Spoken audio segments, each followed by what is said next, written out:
Good morning and good afternoon.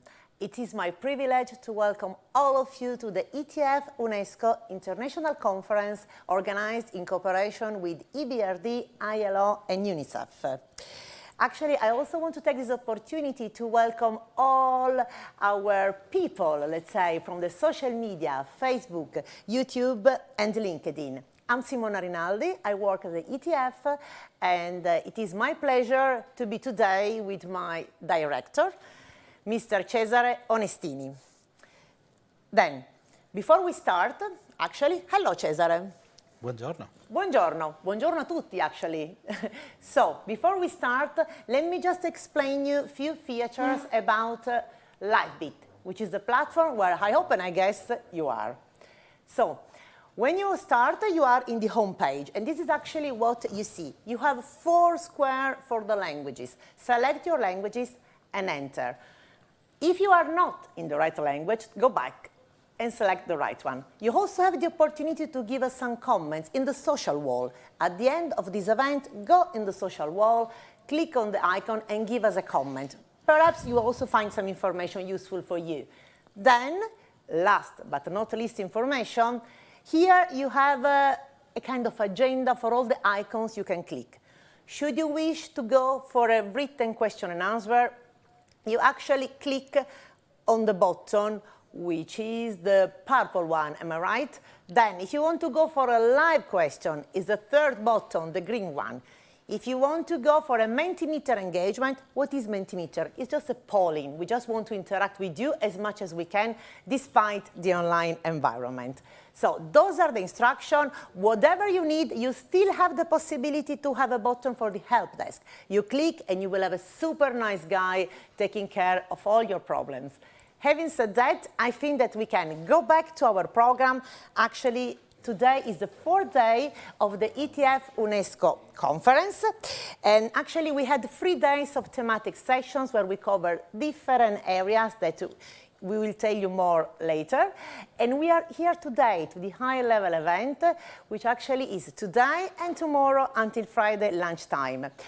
Today is really to reconfirm priorities, to see how much we can build upon all the relevant inputs we collected in the first 3 days of the conference. Last but not least, and I conclude for the overall program, you have this possibility of going through a virtual experience.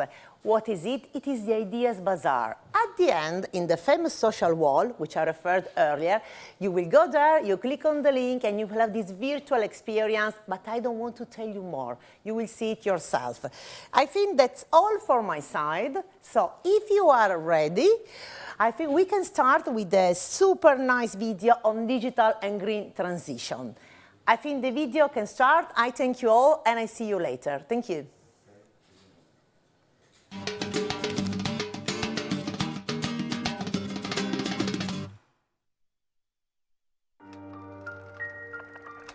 The green and digital transition is reshaping our world beyond imagination. The environmental impact of the way we live today has made the green revolution not only desirable, but inevitable. New digital technologies are redesigning the world around us and changing the way we interact with each other. Together, they are transforming the way we live and the way we work, changing the types of jobs we do and the skills we need to do them at a pace we have never experienced before. To adapt to these changes, we will all need to develop new skill sets and new mindsets. This means rethinking what we teach and how we teach it. Greening will require all of us to be environmentally aware and to apply environmentally friendly principles at work and in our daily lives. If we want people to be the masters of technology rather than its servants, everyone will need digital awareness and digital literacy. More of us will need the skills to design, build, and operate complex technological systems applied to different areas of human activity. This means new content in education and training, embedding digital skills and environmental awareness as core competencies across the curriculum. updating and developing new curricula for new professions created by the digital and green transition, making learning readily accessible, valued, and recognized everywhere. It means attracting more people into science and technology. It also means a new focus on soft skills. As routine tasks are taken over by machines, jobs will call increasingly on the uniquely human capabilities of creativity, communication, collaborative working, and complex problem solving. New digitally enabled ways of working will put innovation and entrepreneurship at a premium. Education and training must be at the heart of this transformation, providing citizens of all ages with the tools, the vision, and values to fulfill their own potential. There are many examples of good practice to inspire us, but we need to act together, and we need to act now, so that we can start building today the inclusive, lifelong learning systems to shape our green and digital future. If we can imagine it, we can build it.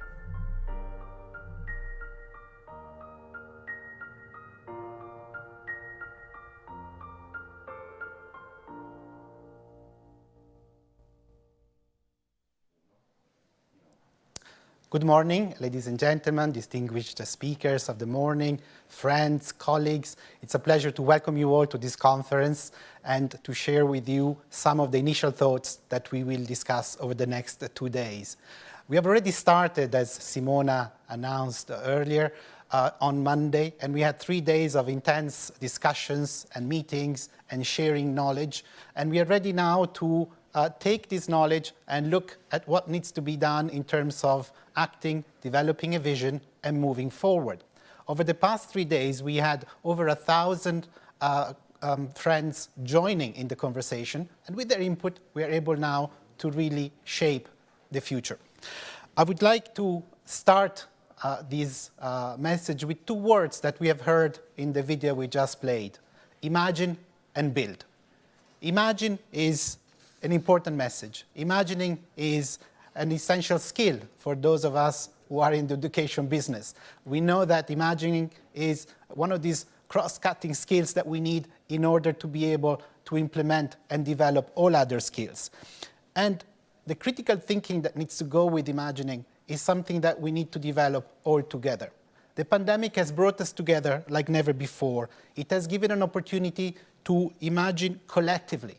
And this capacity to imagine a different future, a future which is inclusive, a future which is greener, and which takes into account the potential and the limitation of the digital transformation that we are all living through.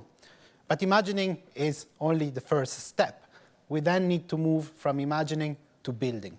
And building is what we want to talk about today. We want to build on the experience of the partner countries of ETF, the good stories that we have heard over the last few days, and we will hear in the next 2, but also the experience of the European Union member states, of the European Union programs, and of partners around the world. Building requires sharing knowledge, requires getting different actors together, and requires sharing responsibility. The high-level event that we open today brings us to this moment of commitment. We want to commit in order to move from the imagination of a new vision to building and putting in place the policies that can help us deliver it for all our citizens. We here in ETF work within the framework of the European Union programs. We work with many sister agencies. We work in particular with our sister agency in CEST in Thessaloniki. And since 1994, ETF has been working on supporting partner countries in developing their own transformation of education and training systems. What we see today is that we have a new horizon. A new horizon because we collectively share new challenges, and we have a new focus, which is a renewed commitment on supporting people. People are at the center of what we want to do. People are at the center of the work of ETF, but never like before, never like today, are we developing policies that have to listen and develop measures supporting the aspirations of our fellow citizens. A few years ago, we would have argued that we need to take the future into account, that we are not too sure what the future will bring. I think now we have come to the realization that the future can be shaped with our policies, that policies are an important pillar on which we build our collective future. We also used to look at the classroom or the workshop floor as the training environment. We now see that we need to bring the training to people wherever they need it for when they need it. And this requires a challenge in terms of reconfiguring the way we develop our policies, the way we deliver them, and the way we work together. This morning we will hear the input from many distinguished speakers, and we will see that there is a lot of convergence on the vision and the need to move to action. And in order to start with this conversation, first of all, we have a special message from Commissioner Nicola Schmidt, the European Commissioner for Jobs and Social Rights.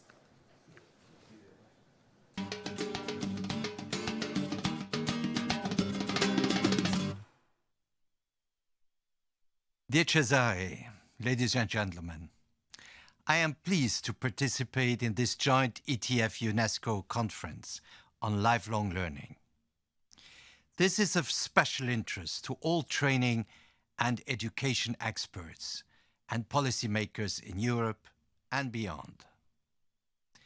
All over the world, enormous changes take place in our daily lives, as well as on the labor markets.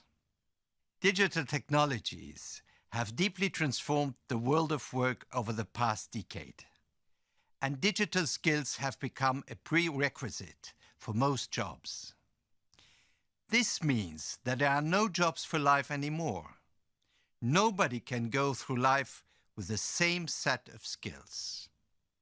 Front-loading skills through education when we are young is no longer enough. The pandemic has even reinforced this trend. Companies have rapidly turned to digital solutions. Remote working became the normal way for many workers.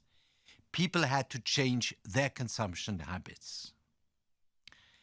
The same applies to the green transition. Many countries around the world are working on making the recovery a sustainable one. Greener transport, greener production, greener products, greener buildings. And again, this necessitates new skills for many professions. The heating engineer will update his or her skill set to design or install new heating systems, delivering on the energy efficiency targets. The automotive industry has to adapt in a speedy way. These transformations certainly provide new opportunities, but they also represent major challenges, as these transitions take place in an extremely short time and in a disruptive way. This is why it is so crucial to develop a new lifelong learning culture in Europe. We have to catch up. Only 37% of adults are participating in learning activities each year right now. So, last month, European heads of state and government endorsed two key objectives by 2030. First, to make sure at least 60% of adults participate in training or learning every year. And second, to ensure that at least 80% of 16 to 74-year-olds have at least basic digital skills. This needs huge investments in our education and training infrastructure that have to adapt their methods. It also means a change of mindset, and this is what lifelong learning is all about. Therefore, this does not only involve employers and employees, although social dialogue is of essence. It has deep consequences for our society and for labor markets. Lifelong learning is an essential element of reshaping our economies. Let me conclude with a few words to our partner countries. Together with the European Training Foundation, we are cooperating in the fields of qualifications, work-based learning, skills identification, career guidance, and vocational education, and training in more general terms. Indeed, international cooperation in the fields of education, skilling, and reskilling has become more important than ever. It is at the core of development policies. It is linked to mobility and fosters open societies, especially by giving young generations new opportunities. I want to thank the European Training Foundation and UNESCO for organizing this conference that underlines our common interest to exchange on our lifelong learning systems and to build real international cooperation in this field.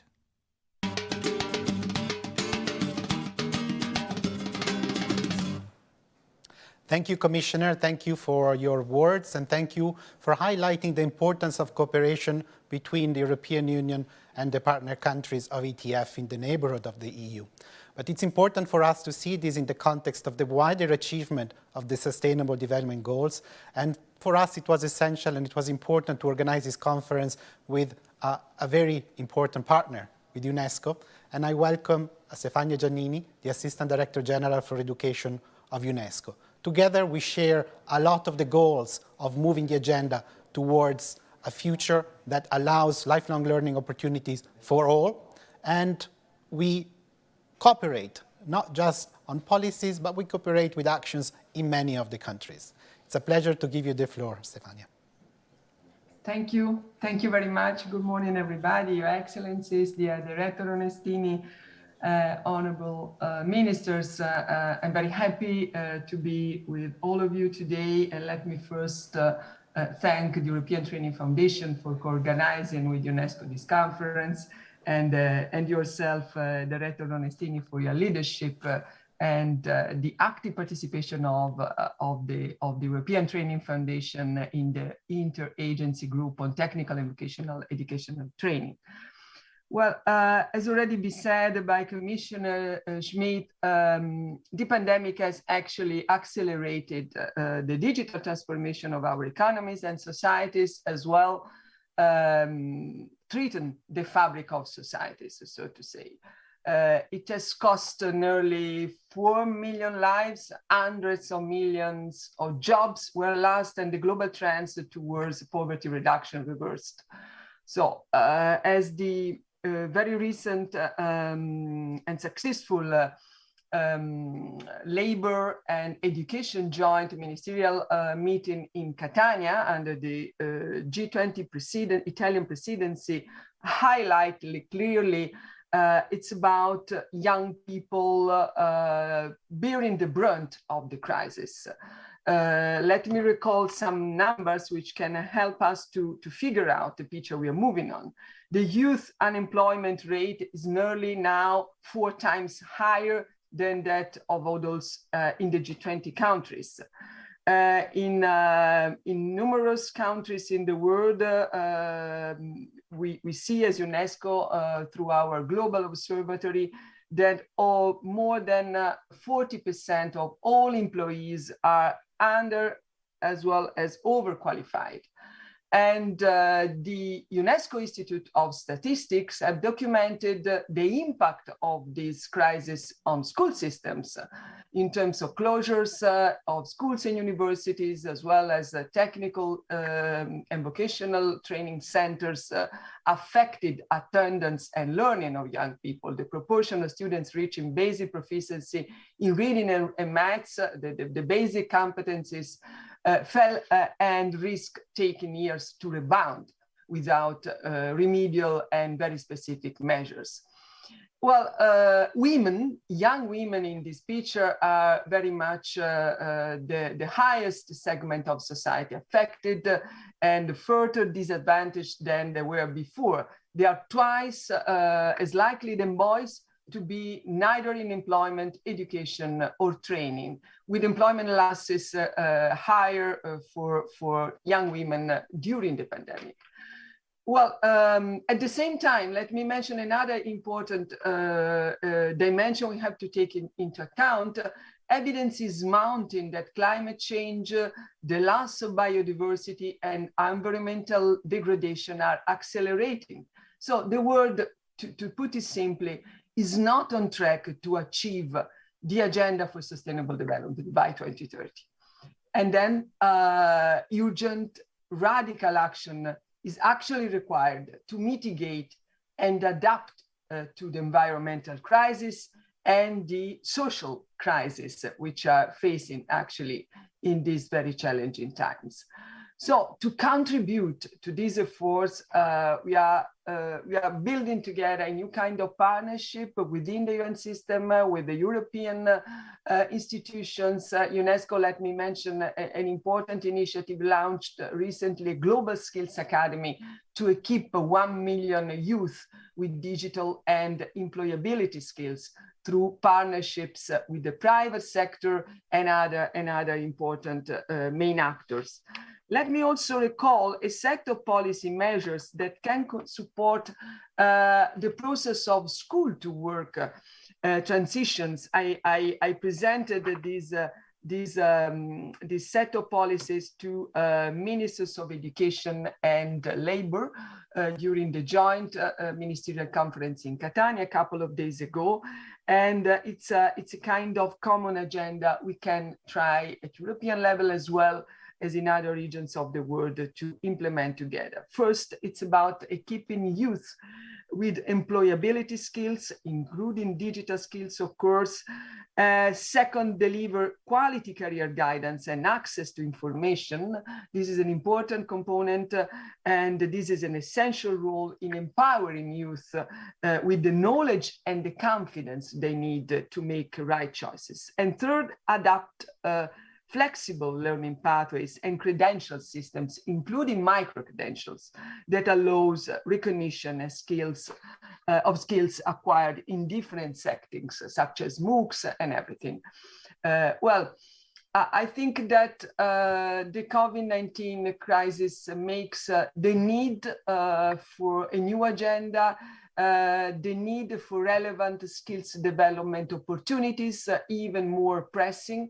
And we needed to scale up these policies in order to make our young people able to acquire new skills, to reskill themselves, and to be ready to navigate in the new complexity we are facing. I welcome this joint effort, Director Onestini. I welcome that important multilateral mechanism, just mentioned G20. Just coming from that meeting, I can mention the European Commission, I can mention the African Union. I mean, globally we see a kind of movement that it's a pleasure to contribute to, and let me thank once again the European Training Foundation and yourself for your leadership. Thank you so much, Assistant Director General. It's really a pleasure to be able to cooperate and to follow the leadership of UNESCO in these times of great challenges, especially as you highlighted challenges which have affected all the globe, but in very different ways, requiring us to take different policy measures and requiring us to work even more hand in hand. As you rightly said, the G20 came together just this week in Catania, in Sicily, and an important declaration was adopted both by the education ministers and jointly by the education and labor ministers. And we have the pleasure of having a message from the Italian Minister of Education, Mr. Patricia Bini, who was chairing these meetings for the presidency. He wanted to be with us, but there was a last-minute meeting of the government today, but he wanted to share his views, and last night, as soon as he landed from Catania in Rome, he taped a message that he shared with us and that we can now share with everybody. Let me thank you, the European Training Foundation, for having organized this international conference.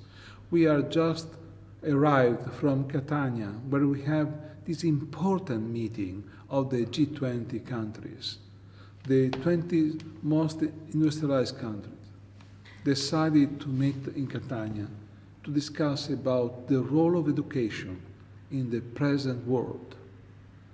It was amazing that all the countries said that it is important, it's crucial to put education at the center of this process of relaunching the economy after the pandemic. To put education at the center of the process of development means today to have very clear in mind that we have invested in our people. We have to invest in the capacities of our people, in the capabilities of our people.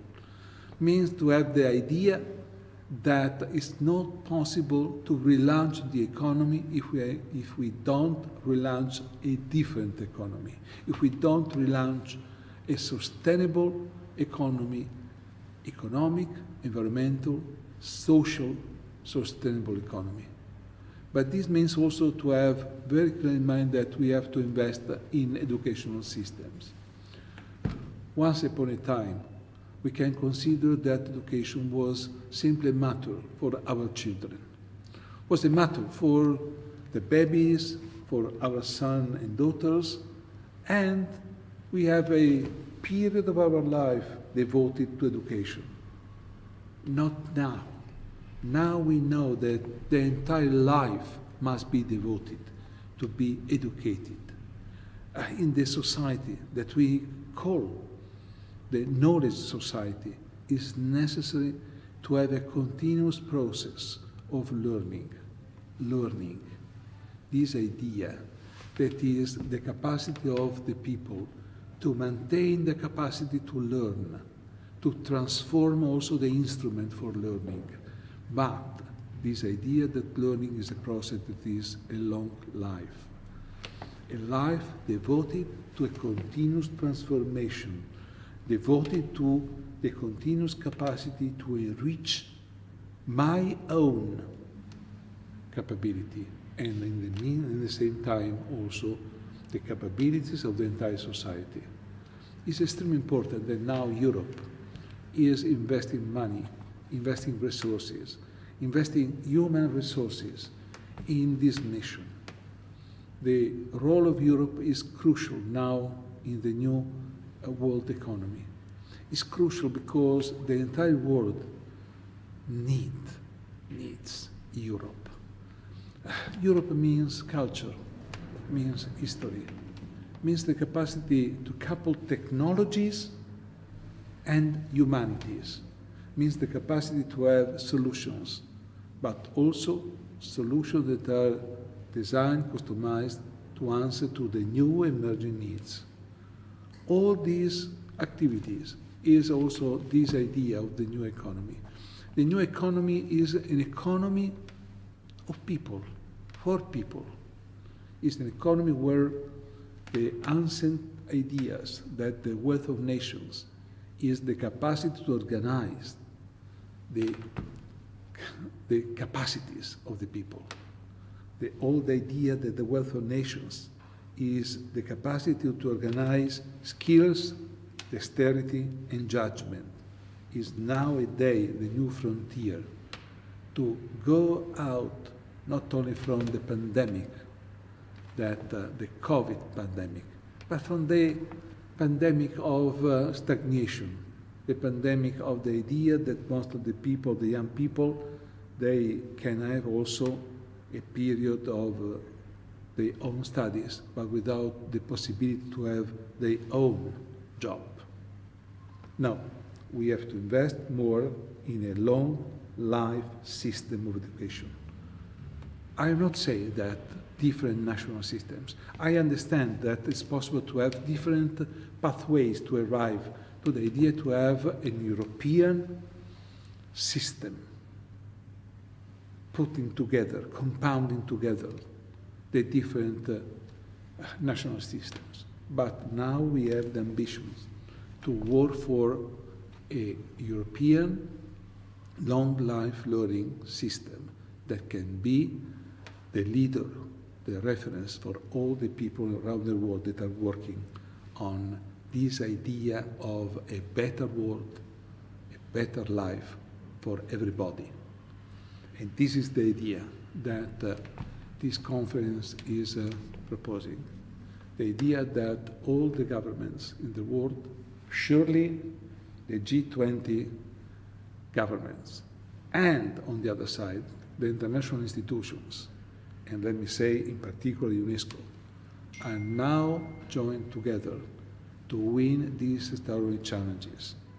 Now, the new century is the century of the people, is the century of knowledge, is the century of learning.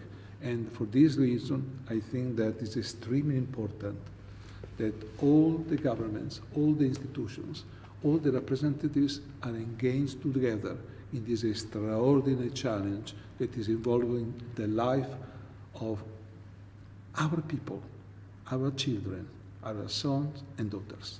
Thank you so much. Thank you, Minister Bianchi. Thank you for sharing your passion, both the passion coming from the G20 and these important discussions that you have related to us, but also your passion as an educator and the vision to move forward together. It is now my pleasure to welcome Mr. Branko Rusic, who is the first Deputy Prime Minister and Minister of Education, Science and Technological Development of the Republic of Serbia. For ETF, cooperation with the partner country is at the heart of what we do. Cooperation with the Republic of Serbia goes back a long way. We work closely in supporting the reforms, and it is for us a privilege to be able to work together, especially supporting reforms that are long-lasting and ambitious. The floor is yours, Minister. Thank you, dear hosts, dear colleagues. It is a great honor for me to greet you all, and I'm very glad to be able to participate in this important gathering. Education is one of the key areas of the world. We are all aware that the education system is constantly facing challenges that it must respond to with reforms and, of course, improvements, which is one of the topics to which today's conference is dedicated. A difficult period that the whole world has gone through is behind us. COVID-19 was an unwanted force that accelerated the process of transformation of the education system. The Republic of Serbia has made great efforts to bring this school year to its successful finalization and to make as certain as possible that the next years runs smoothly, with the primary aim of providing students with equal quality of education. With the recent adoption of the strategy for the development of education in the Republic of Serbia until 2030, the importance of the reform of our system was confirmed, and measures and activities for fulfilling the defined goals were envisaged. This new strategic document maintains the orientation towards the implementation of the concept of lifelong learning, since in that way the knowledge and skills necessary for sustainable development, green and digital transformation are, of course, provided. Our strategic document recognizes and emphasizes significant priorities in the field of lifelong learning, among others, the creation of a system of recognition of prior learning, the development of social partnerships, and ensuring and maintaining equal access to lifelong learning. The question of sustainable development is one of the important questions of the modern age. The Ministry of Education, Science and Technological Development strives to take the most active role in raising awareness of the importance of this question through the improvement of the education system and its reform in order to facilitate acquiring appropriate skills and knowledge, and thus contributing to the development of a green and circular economy. The strategy for the development of education in Serbia until 2030 envisages the creation and implementation of trainings with the aim of strengthening the capacity for the realization of activities related to sustainable development.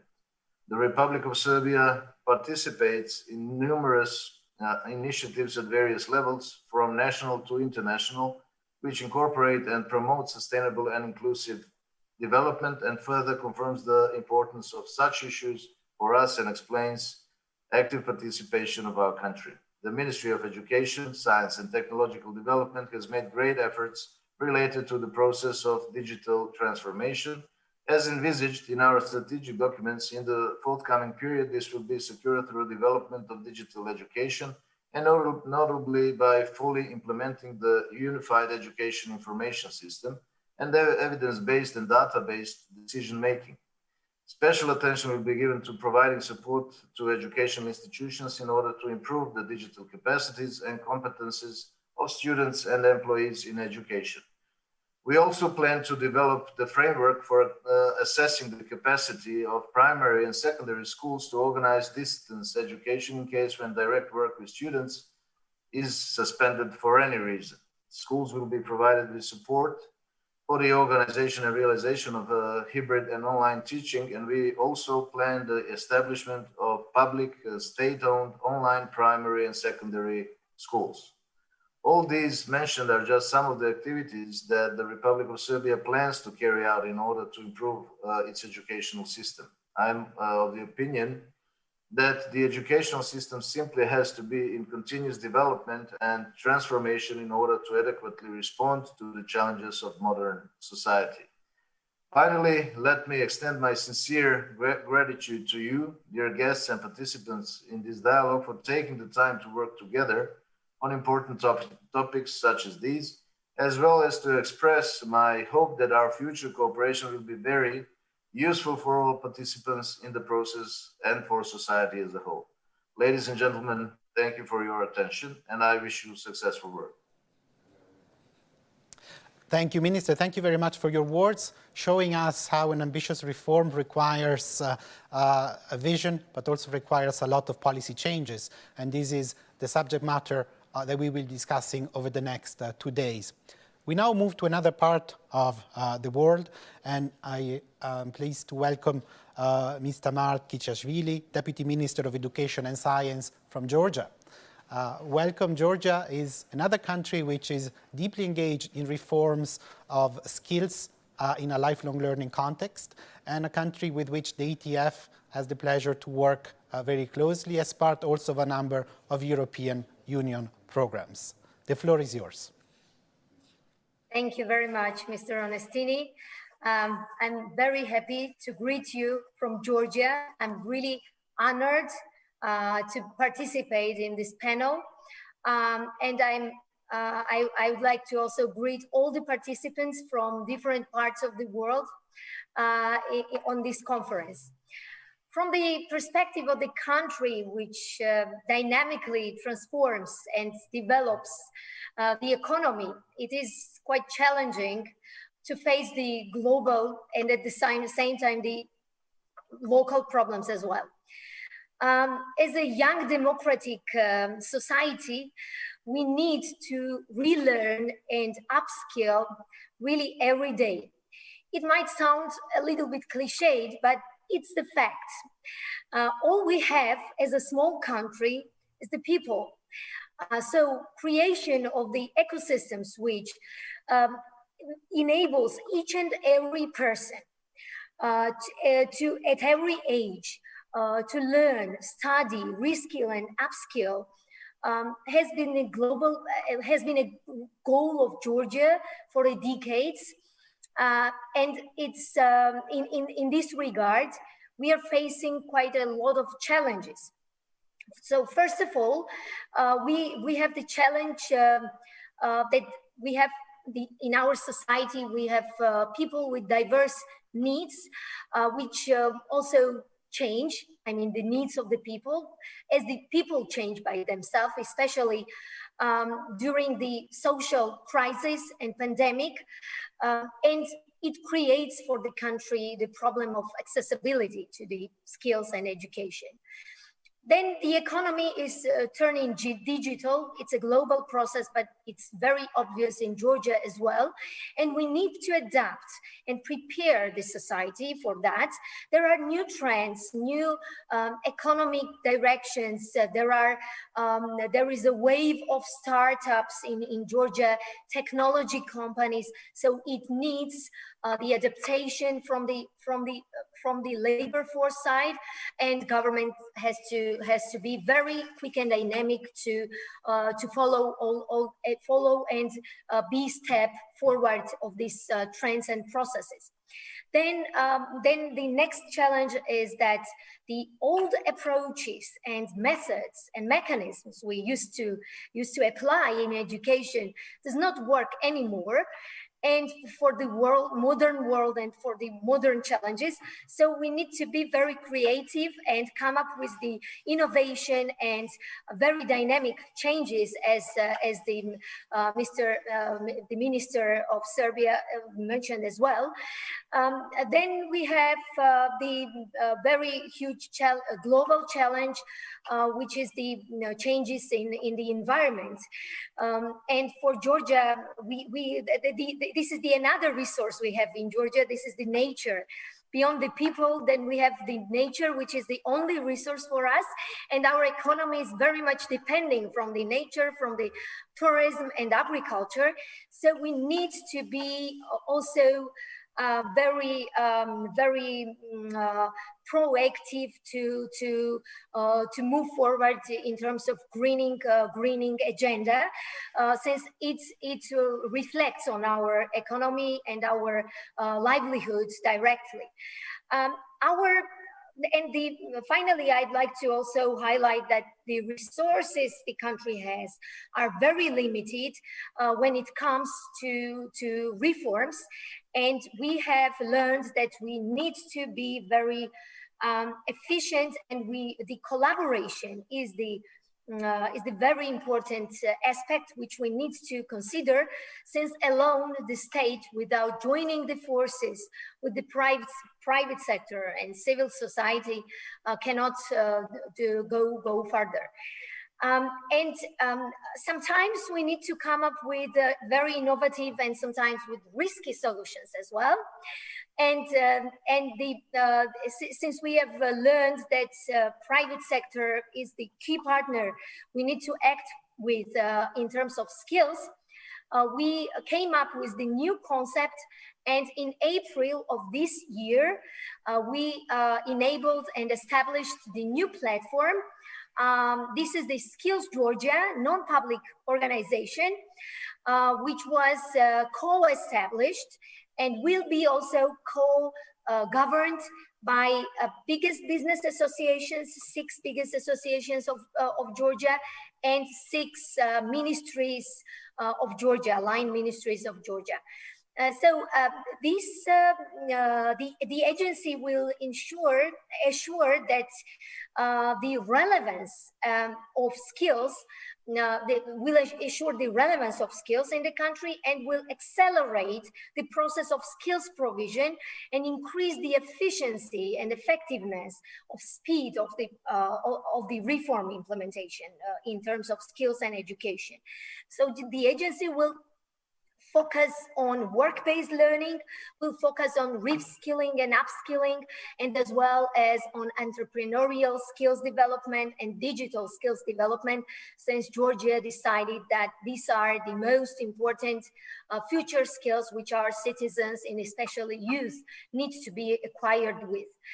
The strategy of education and science of Georgia 2017 and 21 was from 17 to 21 was mainstreaming the lifelong learning perspective with the aim of developing the key competences among the citizens and supporting sustainable development.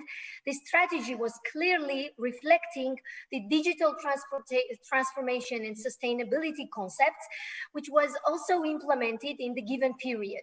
The curricula were revised and also implemented, including DigiComp and EntreComp adaptation at all levels of general and vocational education, as well as the sustainable thinking became the part of our children and youth education. And here I would like to express my special gratitude towards ETF, since ETF had a special contribution in this component. And also I'd like to take a chance and thank ETF team, entire ETF team, for the very dedicated work in Georgia and collaboration we had during last decade. So we are working on country's lifelong learning strategy. That's going to be the new strategy from 2022 2032. This is the decade strategy, and it's exactly the lifelong learning strategy. And I think the sustainable development will be much bolder in this strategy, reflected much bolder. As for the digitalization, we will mainstream digitalization not only in terms of key competencies, but also to increase the efficiency and effectiveness of entire education and science ecosystem.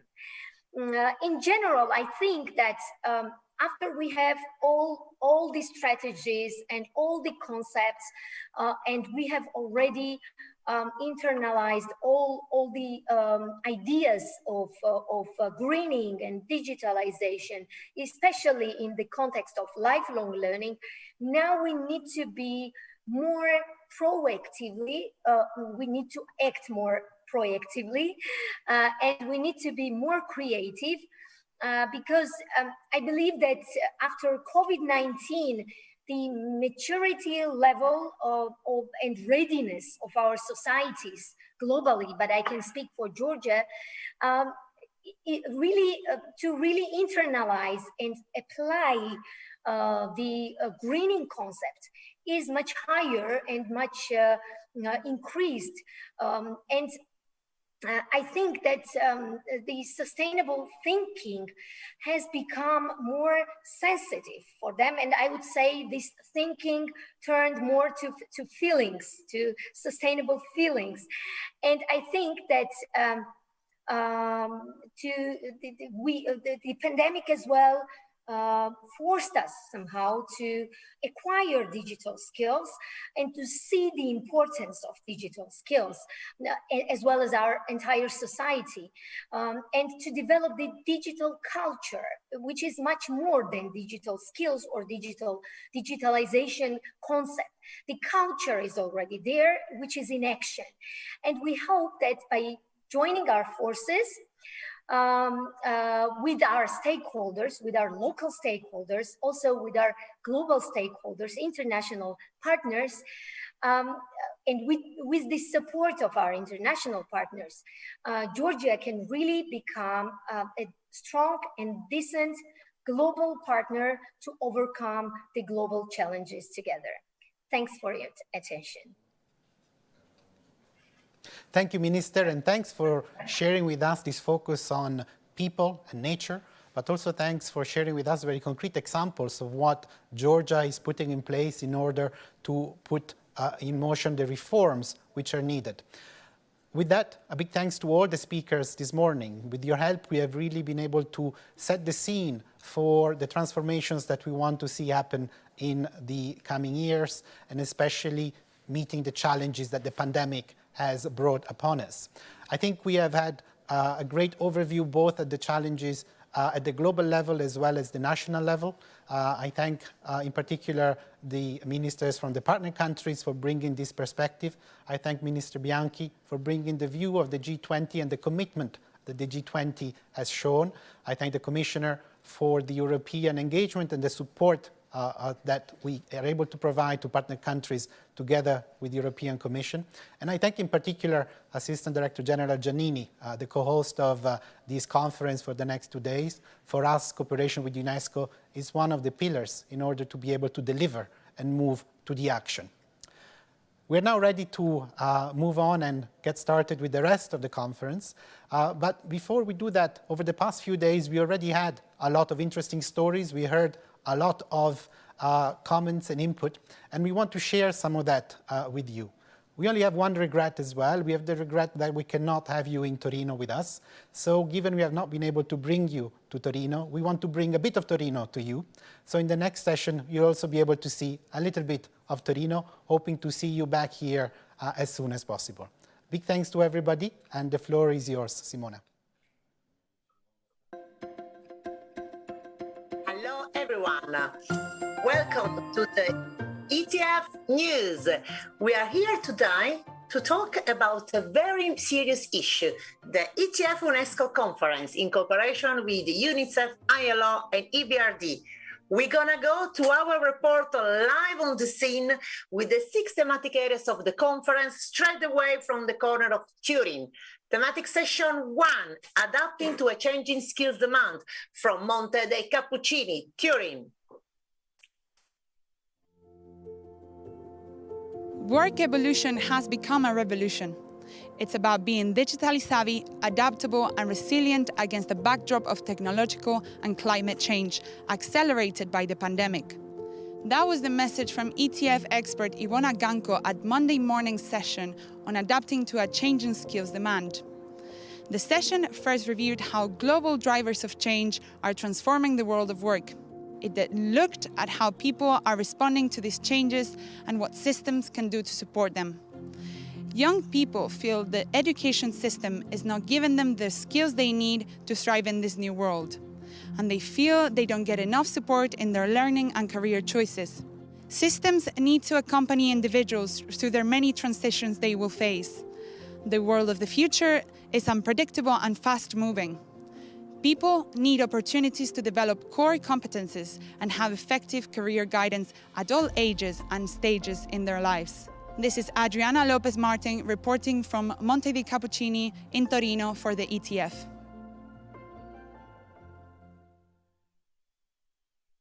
Thank you, Adriana, for this unique perspective on new skills. So, thematic session 2, new form of skills from Piazza Vittorio. Imagine a machine that can learn for you. Wouldn't that be amazing? It doesn't exist yet, but it could easily have been one of the dream machines that we saw primary school kids developing together with the university and vocational education training students in Slovakia. If we want everyone to become a lifelong learner, we need to create engaging learning environments. This was the heart of the matter in the session on new form of learning, part of the ETF UNESCO conference on building lifelong learning systems. 2 other success stories from ETF partner countries were shared.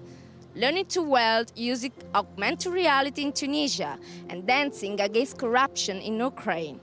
The key conclusions of the session were, to engage people in lifelong learning, we need engaging and meaningful learning environments.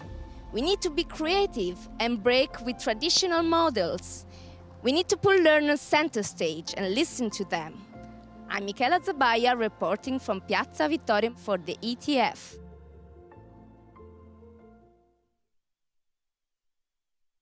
Thank you, Michela, for this inspiring message. Thematic session 3, role of actors from Piazza Carignano. Thank you. Lifelong learning is first of all about partnerships, and partnerships require design. They cannot be improvised. Partnerships can forge new practices and consolidate capacities. Partnerships must involve state and non-state actors. That includes non-conventional actors, such as civil society organisations, that are not normally included in policy thinking. Successful partnerships can achieve higher level outcomes. These were the conclusions of Tuesday morning's session on the role of actors.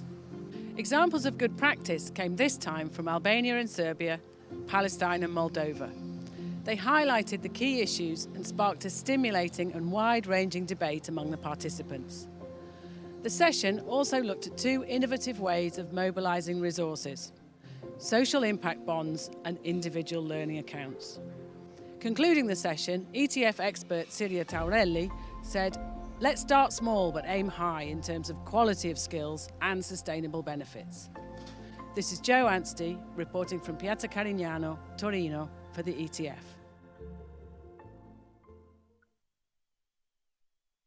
Thank you, Joe, from the wonderful Piazza Carignano. Thematic session number 4, monitoring and adapting from Palazzo Madama. We want to build inclusive, lifelong learning systems for a green and digital future. But how do we know what policies to put in place? And how do we know if they are getting the right results? That was the question addressed at Tuesday morning session on monitoring and adapting. Mihailo Milovanovic of the ETF, Hiromichi Katayama of UNESCO, and Tracy Burns of the OECD set out the terms of the debate. A panel of experts from the ETF, international organizations, and ETF partner countries picked up the baton. This session concluded that evidence is critical in policy development. Monitoring is not optional. Everyone must be involved in monitoring, both in collecting data and in using the results. But there is a danger of data overload. We need to balance quantity with quality. We need to balance the desire for consensus with the need for inclusion. And we need to balance the desire for speed with the desire for accuracy. This is Denise Loughran reporting from Palazzo Madama in Turin for the ETF.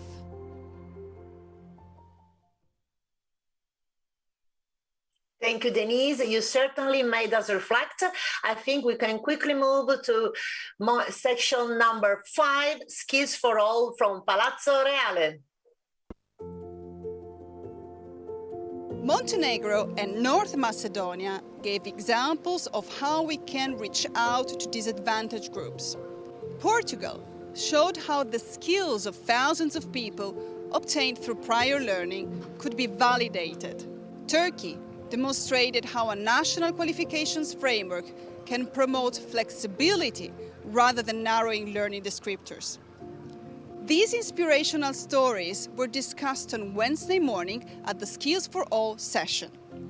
In the 2 hours, participants explored the answer to 2 key questions. How can we make lifelong learning systems truly inclusive? And how can we make sure that everyone embraces learning as a basic premise of life, like eating or sleeping? As one 17-year-old presenter pointed out, a lot still needs to be done. Almost 2/3 of the young people surveyed by UNICEF in Central Asia and Europe have experienced or witnessed some forms of discrimination. The greatest dividend we can harvest will be the results of our present investment in anti-discrimination, starting from education. This is Daria Santucci, reporting from Palazzo Reale in Turin, Italy, for the ETF. Thank you so much, Daria. We are now moving to the last but not least thematic session, Skills for Green Transition, Giardini Reali. Moving towards cleaner, greener, carbon-neutral circular economies will require new mindsets and new skill sets for people of all ages. Education and training has an important role to play. We must raise awareness, inform and educate, as well as skill, upskill and reskill people for a greener future. But how do we move from isolated grassroots initiatives to system-level change? This was a challenge addressed at Wednesday morning session on supporting the green transition. The session learned about young people's aspirations for a greener future and their perception that governments and schools are not doing enough. They heard about 3 innovative green skills initiatives, and they went on to consider what action is needed to upscale ideas like these to system level. Conclusions converged around 4 main ideas: bringing the environment into the school and the school into the environment, identifying new green skills and putting them into the curriculum, building partnerships with the private sector, and promoting innovation, both technological and social. This is Alistair MacPhail, reporting from the Royal Gardens, Turin, for the ETF.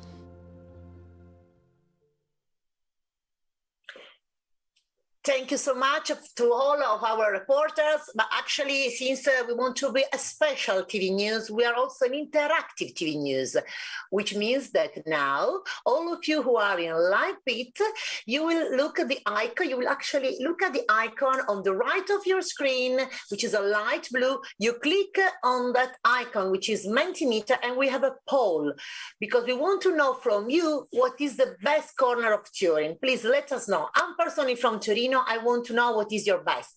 So click on the icon right on your screen in Mentimeter and tell us actually, and we will naturally now see the poll and the results. Thank you so much. So I just recap the 6 corner. Okay, we see the people are starting voting, and for the moment, amongst the few votes, I can see that Monte dei Cappuccini and Piazza Vittorio are actually the winner. So please keep voting. If you are in live bit, click on the icon, go on the Mentimeter, vote, and actually thank you so much for letting us know what is your best corner, and actually thank you for watching ETF News. Keep watching us, and remember, if you can imagine, we can build it. For you, we do together. I think there is now time to back live on the scene. Yorgos, over to you. Thank you, Simona. Good morning. My name is Georgios Zissimos. I'm the head of policy advice and EU programming unit in ETF, and I have the pleasure this morning to moderate the discussion in this session all about Vision for Education and Training 2030. Before I do that, let me say that the videos before, they were really, really impressive. I must say that Torino is a place full of beautiful corners. But let's go back to our topic now. We had in the opening session great speeches from different perspectives, from the partner countries, from the EU, from UNESCO. And all I take from that is the commitment that we need to make this extra mile and put education and training at the core of our reforms and change. But of course, change is not an automatic process. It takes a plan, it takes partnerships, it takes commitment to do that, it takes resources. And this session is all about that, the agenda for 2030, the Sustainable Development Agenda for 2030, especially the education goal. And for that, we will discuss with our 3 panelists, whom I thank and I have the pleasure to have with me this morning. Let me introduce them to you. So the first panelist is Ms. Maki Katsuno Hayashikawa. I hope my spelling is correct. She is the director of the Division of Education 2030 in UNESCO. Our next panelist is Mr. Philippe van der Pol. He is the head of Unit of International Cooperation in the European Commission, in the DG responsible, Director General, responsible for education, youth, sport and culture. And the third panelist is Ms. Bora Buzaki. She is the Deputy Minister of Education for Albania. Again, I hope the way I pronounce the names is correct. I want to thank you all 3 for your time. I know this is busy time for everybody, so thank you for that. I will ask 2 rounds of questions. For the first round, you all 3 speakers have the same question. You have 2 minutes to respond, and then a second round of different questions for each one of you, and you have 4 minutes to elaborate further on that. So let me start with Maki. Good morning to you. I don't think we have met before, so it is a pleasure. Thank you for joining us today. You have an extensive experience with UNESCO and UNICEF in managing programs on inclusive education, gender and youth. I assume you have seen many attempts for change. My question is, what is different now? What is the importance of 2030 Sustainable Agenda? The floor is yours, Maki. Thank you very much. First of all, very good morning to everyone. It's a great pleasure to be on this panel together with the 3 other distinguished panelists, and thank you very much for the starter question. I would say that the 2030 vision on education and training enshrined in the fourth goal of the Sustainable Development Agenda, or more commonly as we refer to it as the Education 2030 Agenda, it's certainly more important than ever today, especially because of the COVID-19 experience. The COVID-19 had a serious impact on education and training everywhere. I mean, no country was exempt from the impact of the pandemic. School closures affected worldwide. It affected over 1.5 billion learners at the height of the crisis, as we know, and it has been the biggest disruption in learning and training in history. So the magnitude of the impact of the pandemic on the education sector actually reminded us how important the universality of the vision for 2030, the Education 2030 has been, that ensuring inclusive, equitable, and quality lifelong learning is not just a concern for the developing countries, but it's also a concern for every country today. For example, as we saw that worldwide, every country has been moving towards remote learning, and particularly through online platforms, this was not just a challenge for low-income countries. The pre-existing digital divide was accentuated or exaggerated by the pandemic, even in the more well-off countries. So even, for example, we know that like over 85% of the household in Europe may be connected to the internet. It still means that 15% of the population were not, meaning that there is still a risk of not reaching the most vulnerable and disadvantaged population in society through online remote learning. Well, this has a lot of implications on how to catch up with learning later on. And so it's that the vision on education and training for 2030, as we can also call it, is ever more important in guiding our recovery efforts, not only because we need to get back on track to achieve the goal by 2030, but because the vision reminds us once and for all the increasing importance of lifelong learning in order to collectively overcome the current situation and to transform lives of every learner today for a better future. And I think with the world, as the world moves very fast, with fast speed towards digital economy, youth and adult population will need to be reskilled, retrained to meet and adapt to the rapidly changing requirements of the labor market. And these all concerns are enshrined in the education vision of 2030. Now, two more points. The principle of inclusion, equity, and gender equality of SDG 4 must also be the guiding principle in all our recovery efforts today in order to build a resilient education system for the future school without leaving no one behind.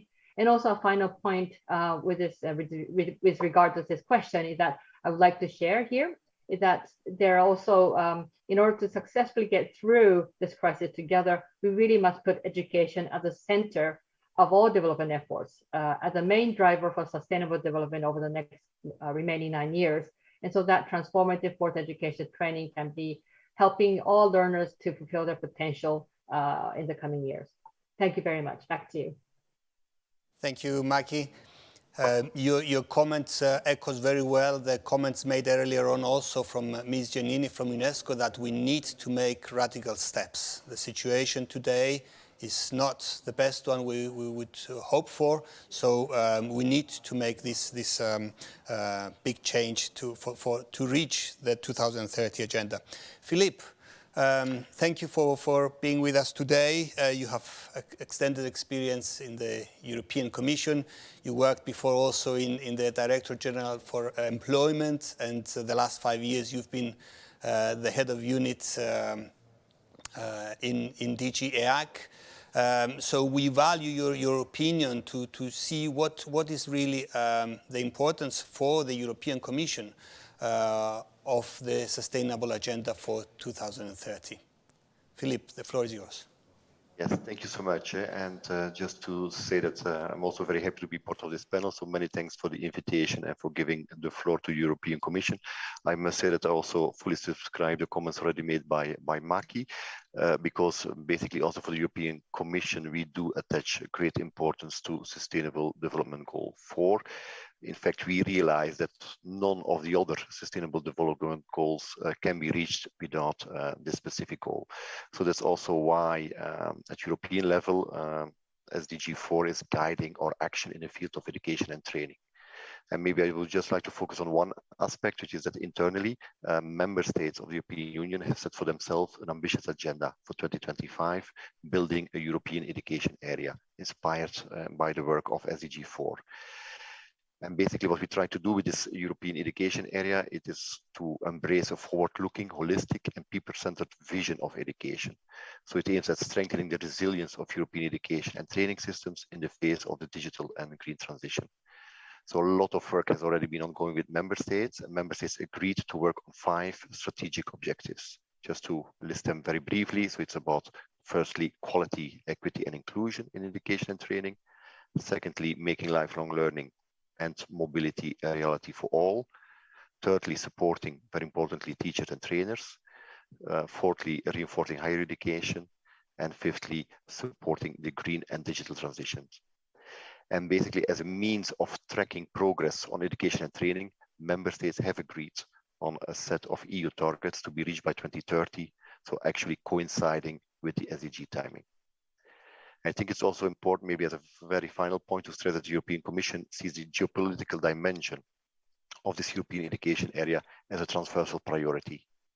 So cooperation in education and training is both an important instrument for the implementation of the Commission's external policies and for linking this European education area to the rest of the world.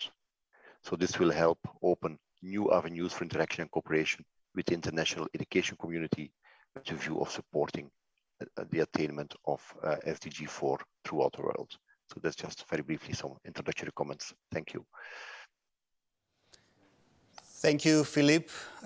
Indeed, the European education area, it is an important milestone, an important policy area coming from the European Commission towards the 2030 Sustainable Agenda. And as you said, the international dimension of that area, of course, is very important. And this is where, of course, many partnerships and peer learning and exchanges are taking place. Bora, thank you for your time. You're the Deputy Minister from Albania. Albania is one of the ETF partner countries. We've been working closely for many years. I assume that time is something that ministers don't have, so thank you twice for your time to be with us today. What does it mean for Albania, the 2030 Sustainable Agenda? Thank you so much for having me. It's a pleasure having heard everybody today and being so enthusiastic and optimistic, as well as paying so much attention to education, which I think is one of the core issues that we're handling for 2030. So instead of talking about the vision, I would like to share with you a dream that we have in Albania of how we see education in 2030. And as you mentioned throughout the conference, is if you can imagine it, you can build it. So perhaps for a starting, I would like to give you an idea of what we want to accomplish in Albania. And this is not a dream like any other dream, because dreams are usually unrealistic and unrealizable. But our dream is something that we're certain we can accomplish it if we put our efforts and work hard for it. So we have 3 main goals that we would like to target for 2030. The first one relates to innovation, and we think that Albania has all the potential, all the skills to be forward-leading in regards to innovation. And this is the reason why we started to create some centers and hubs in Albania, such as the Tumo Center, which we have recently established in Tirana. These centers are intended to motivate the children and the youth in order to further develop their digital skills and start learning to code from an early age. And this, we believe, will offer the opportunity for Albania to prepare a new force for the economy. It will also teach the youth to learn through lifelong learning. So they'll have the opportunity to start from an early age, and they'll continue to develop their skills and prepare for a digital world. However, we're also starting to develop the curriculum for the digital classes. Even though we already have a curriculum, we're trying to make it more interactive and make sure that the students are more involved in it. This was also very much influenced from the COVID experience that we had, with students not being very interactive throughout their classes throughout this period. And this is why we're intending to modify it and update it so that we can raise the interest of the youth to digitalization, because this is one of the core issues that we're facing in Albania for the time being. However, even though innovation is very important, I would also like to mention that even though technology is advancing very fast and the students and the youth need to be adapted to these new changes in technology, it's very important to keep them grounded and to give them the opportunity to develop their arts and crafts abilities, because they need to learn that there is not only technology that is the important part, but they also need to learn about the environment, they need to learn about the land, they need to learn about farming, and especially about sustainable energy. So this is something that we're also highly focusing on creating a curriculum that offers them the opportunity of learning through school as well as after school in art and crafts. This is part of our new updated curriculum, which will also involve, of course, sports. Something that is very important for students and the youth is the fact that they need to be active and they need to be healthy and create a healthy standard of living. So we believe that through encouraging and enforcing more sport activities throughout their school career, as well as their after-school career, we'll be able to have a more healthy generation, a more healthy youth generation. And this is why we're focusing on these three main areas that, of course, I would like to go into further detail what we're doing to actually accomplish them. But this is why we see our vision and our goals fully aligned with the Vision 2030. Thank you so much. Thank you, Bora. Thank you all. I think what I keep from your first comments is the commitment towards one single agenda, but one single agenda in a way means ownership from all sides, from international organizations, from countries, from the learning community, let's say. You mentioned, Bora, the young people as well, and the well-being of the learners, so that's very important. But of course, to plan ahead, we need to look at the situation today. In 2021, we are at the beginning of the new decade. We are still undergoing through the pandemic. Unemployment, we heard already from before, is rising. Learning is not happening the same way that it was happening before, and perhaps what will come as a new normal will be completely different. So, taking that into account, in this next round of questions, I would like to see a bit this idea of challenges. And Maki, the first question is for you. Where are these challenges? Where do you see the challenges for the next decade ahead, and how do we respond? Where do you see potential difficulties to fulfill the vision? You have 4 minutes. The floor is yours.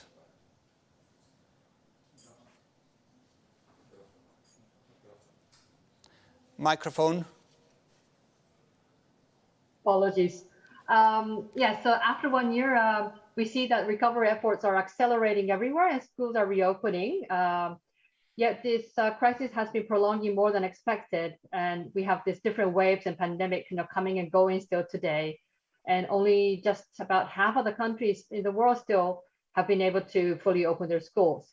And projection estimates, for example, like 11 million girls are still at risk of not returning to schools, and the persisting digital divide only contributes to deepening the inequalities in learning outcomes, learning opportunities and outcomes.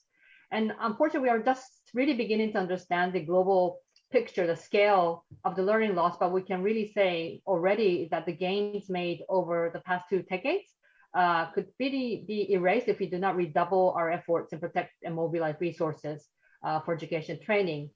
But now, among numerous challenges that we do face, both persisting challenges and emerging challenges due to the prolonged crisis, I just like to take this opportunity to point to 2 areas in particular that tend to be neglected often in the SDG 4 discussions, but then without properly addressing these, especially right now, that we will not be able to really realize our ambitious agenda for Education 2030. So the first point is on higher education. And higher education is also part of right to education, and which is one of the key principles underpinning the Education 2030 agenda and SDG 4, and it's a sector of education that would probably have the highest potential for impacting also on the development of other goals as well. However, inequalities and barriers continue to hinder access to higher education for many, and while this means that tertiary education should be accessible to all, it has been very difficult given the different individual capacity existing today. So for UNESCO right now, addressing the gaps and inequalities in higher education is one of our most crucial tasks in order to transform education in the vision towards Education 2030. We want to ensure access, completion, and success in tertiary level and beyond. And also, UNESCO has an independent expert group that works on the role of universities in the 2030 agenda. And this group recognizes how important it is that university tries to embed lifelong learning approaches in the face of some of the world's greatest challenges to achieve SDG 4. And I think this is increasingly relevant in the face of the pandemic, and with, of course, the increasing environment of online learning today. The other second point is really about making sure that we pay enough attention and focus on those most marginalized and vulnerable population. And this is particularly of a concern for those forcibly displaced persons, migrants, who are probably in the most vulnerable situation, not only in the low-income countries under crisis, but also even in Europe as well. And then if we really want to achieve the goal of no one left behind in SDG 4, then without addressing the need of these populations, we will never be able to achieve the goal. Therefore, we are really trying to, of course, have targeted approaches, interventions for those who are at the greatest risk of being left behind, like girls and women, people with disabilities, vulnerable migrants and refugees and displaced population, but also making sure that we take a system-wide transformation approach so that we will also benefit all learners, all levels, through getting better data, better policies and legislation, and having better practices in teaching and learning processes. We also want to make sure now, as I said, the higher education becomes also at the forefront of all efforts in education, making sure that it will be an accessible and open to all sectors of society that will be more affordable as well. And then also making sure the qualification that is accredited through the higher education institutions are also transferable in order to make sure that our skill sets today available can be upgraded easily everywhere, anywhere, given the qualification obtained. And of course, the final point I think I would really like to stress here is that we must really strengthen intersectoral approach today. Although our vision is education and training, we will not be able to really enhance the potential of what education training can bring to our world without collaborating with the other development sectors. And the COVID-19 crisis really reminded us how important it is to make sure that education also work hand in hand together with the labor sector, with the health sector, with the energy sector, with the environment sector. And these very interrelated issues cannot be overlooked if we want to really achieve education and training through the vision of 2030. And for this, currently UNESCO has been undergoing, have been leading a global process of consultation to reform the way we work together in global cooperation education. And we hope to see that in the coming years that there will be a better coordinated effort across different partners and also across member states in advancing the agenda for 2030. Thank you. Thank you, Maggie. I keep the 2 points I thought very interesting, the point on higher education and of course coming from the European Training Foundation that we work in the human capital development perspective in a lifelong learning sort of spectrum. This is very interesting because of course the boundaries of higher education also with vocational education, which is an area that we are very active, are very blurred there. So that's an important comment. And then on the vulnerable populations, of course, that's fundamental. Thank you. I will move to Philippe. Philippe, from the European Commission, what are the policies? You mentioned already the European education area, but of course that is a package of many different policies taking place. So what is your response and how do you see the challenges ahead? The floor is yours. Yes, thank you. So maybe on this one, I would just like to refer back to the last point that Maki was making on the interlinkages between education policies and other areas, because at least at the European Commission, we see that education does play a very important role in all Commission policies. So we consider it's not possible to make any progress on when it comes to implementing the Green Deal, for example, on digitalization, on creating more and better jobs, on promoting better governance, promoting peace and democracy, on tackling migration or addressing inequalities, including when it comes to gender, without an educated and a healthy society, both inside and outside of the European Union. So this already, the first aspect is the interlinkages with the other policy areas. Secondly, we also believe that the current von der Leyen Commission, together with the new multi-annual financial framework and the COVID recovery facility, have created an opportunity to relaunch education policy and practices, whilst of course fully respecting the EU member states' competences when it comes to organizing educational systems. So this brings me back to the European education area you just mentioned. We believe it's a crucial step in the right direction.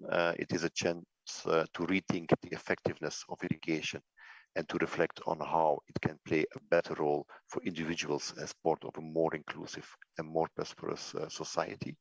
But it also comes together with the EU's Digital Education Action Plan and the European Skills Agenda, which are also reactions to a fast-changing world where we may need to focus on new and different skills. For instance, when it comes to artificial intelligence, which is obviously having a firmer hold on working life and on the provision of education. And so all of this brings me basically to the Erasmus Plus program. I think you might be familiar with this. So it's the EU program for education, training, youth and sport. And we believe it will be a key tool to support those objectives or those efforts. The budget of the 2021-2027 Erasmus Plus program is almost twice as high as compared to the previous program, reaching now over 26 billion euros for a 7-year period. And we believe that this new program will allow us to reach more people, to be more inclusive, and to help tackle the green and digital transition. But also outside of the European Union, Erasmus Plus will keep a strong international dimension with a wider scope of activities in countries in the Western Balkans, in the EU neighborhood, but also in sub-Saharan Africa, for example. Indeed, the Western Balkans and the neighborhood will remain the biggest priority and will benefit from the novelties that the new program will bring. But sub-Saharan Africa will experience the biggest financial boost under the new Erasmus Plus program amongst partner countries. And so we believe that this is an answer to some of the most pressing challenges that these countries experience, such as improving the provision of vocational education and training through capacity building projects in cooperation with experienced European partners, or fostering the development of soft skills through virtual exchange projects with the potential of benefiting not just those in higher education. So to conclude, I think whilst we clearly see that the European education area is there to the benefit primarily of EU member states, we want to show that the rest of the world can benefit from this cross-border cooperation, and that this can help to increase the effectiveness of education worldwide. We also want to show the good practices, for instance, in digital technology in education or in support for teachers, and countries worldwide are going through the same process of helping education to adapt to the fast-changing society. So we can basically all learn from each other. And this is why the European education area can make the EU and its member states a reference point for education practices and a more attractive partner for cooperation. Thank you. Thank you, Philippe. Thank you for the comment also for the importance of Erasmus Plus program and the huge funds that can be distributed through that program to support education and training. And then you mentioned, of course, the interlinkages of education with other policy areas. And I think from the ETF side, we can confirm that. We see the last years an increase of the interlinkage between education and training with other portfolios in the external dimension of policies of the EU, and that is very, very important. Bora, you already mentioned that your strategy in the country is in line, fully in line with the 2030 agenda, but perhaps you want to elaborate a bit more on the policies that you have in mind and your strategies to actually make that happen. The floor is yours.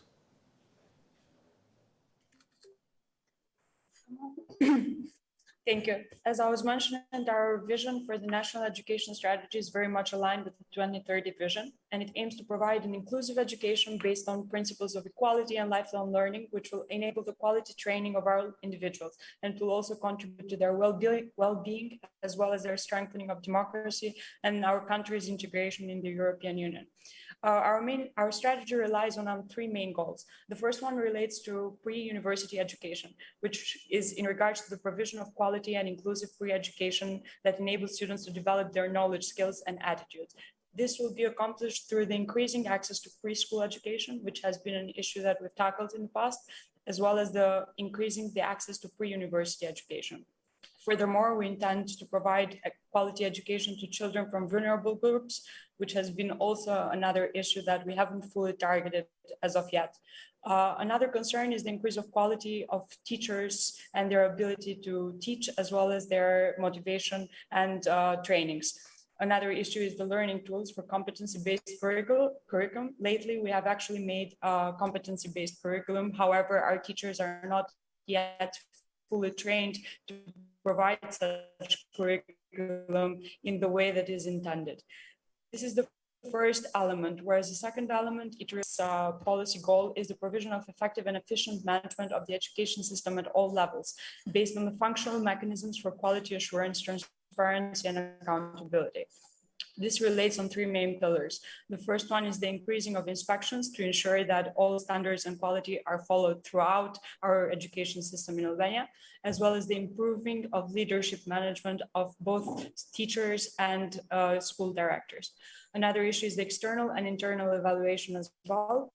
We have been lacking in the past in regards to evaluation, and this has caused issues in regards to the level of quality in different schools in more remote areas in Albania. And considering our goal to provide quality education to all students and all youngsters in Albania, we intend to provide more monitoring and evaluation to ensure that this is actually occurring everywhere.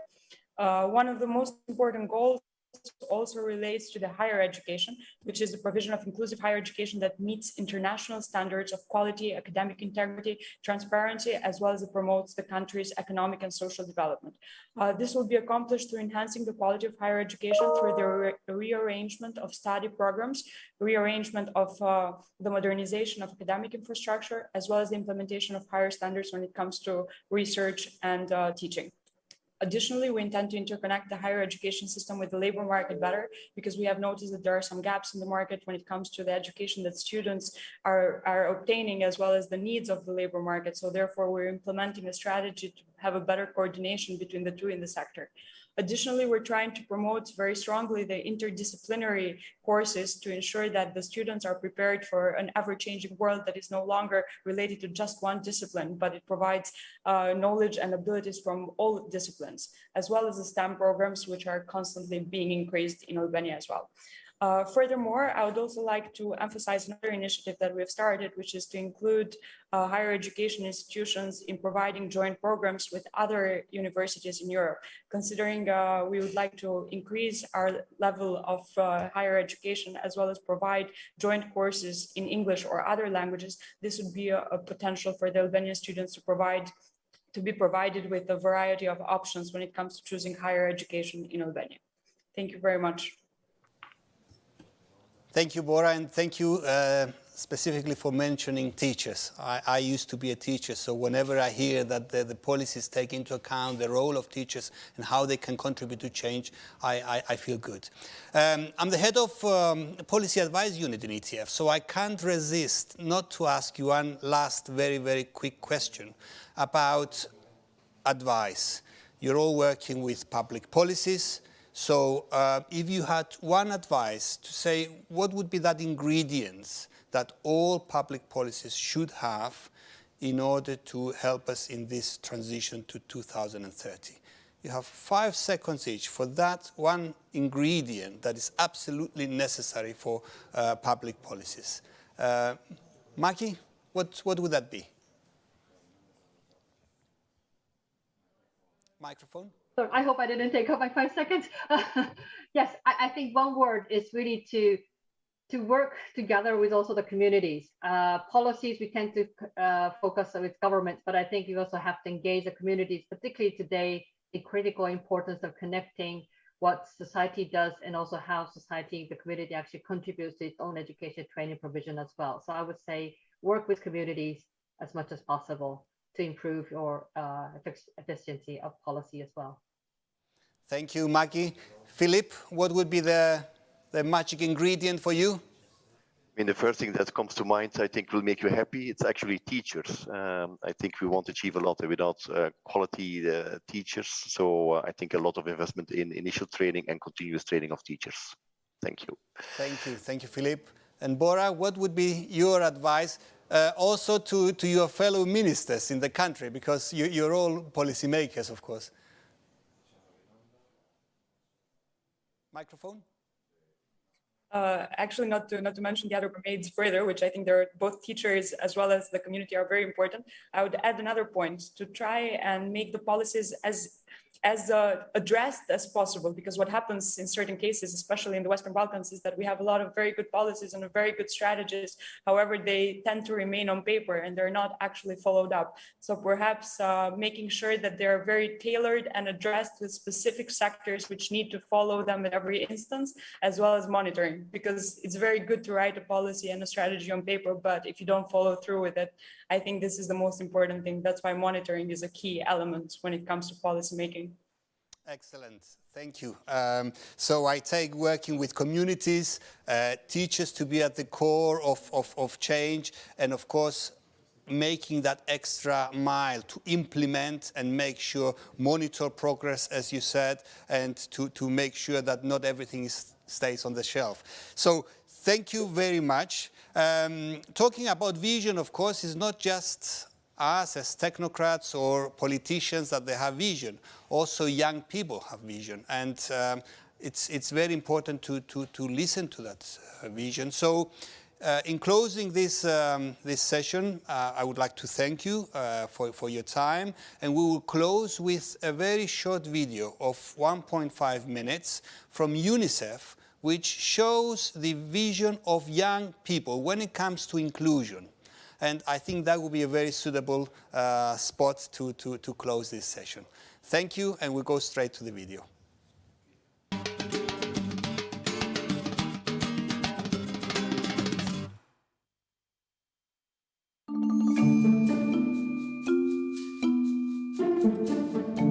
Inclusion is a process of creating a better society that cares about everyone. Inclusion is the idea to give equal chances to every person, regardless of their background, ethnicity, religion, or gender. Inclusion means acceptance. There is enough space for all of us.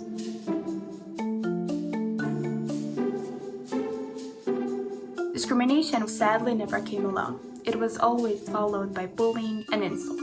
One of the main reasons for discrimination I have seen in school is physical appearance, family income, religion, and looks in general. Discrimination based on poverty, hate towards other people's self-expression. Discrimination will affect the students' educational process very badly. Some children decide to drop out, or to be transferred, or to be homeschooled. Some develop mental health problems, experiencing the trauma all over again.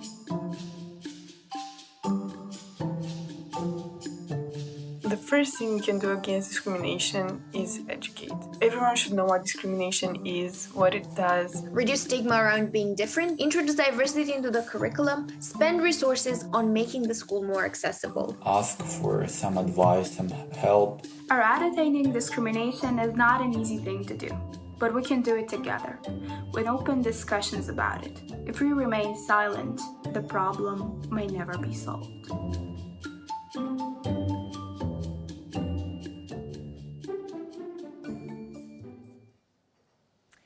Okay, welcome back. Thank you so much, Yorgos, and our speakers for this very interesting discussion. I think that actually between now and your coffee, there is only me telling you that you have actually 7 minutes, not all'italienne, which means 70, 7 minutes sharp. You come back here in 7 minutes. Please be with us, enjoy your coffee, do some exercise, and come back plenty of energy. Thank you so much again for the speakers and to Yorgos for the excellent work.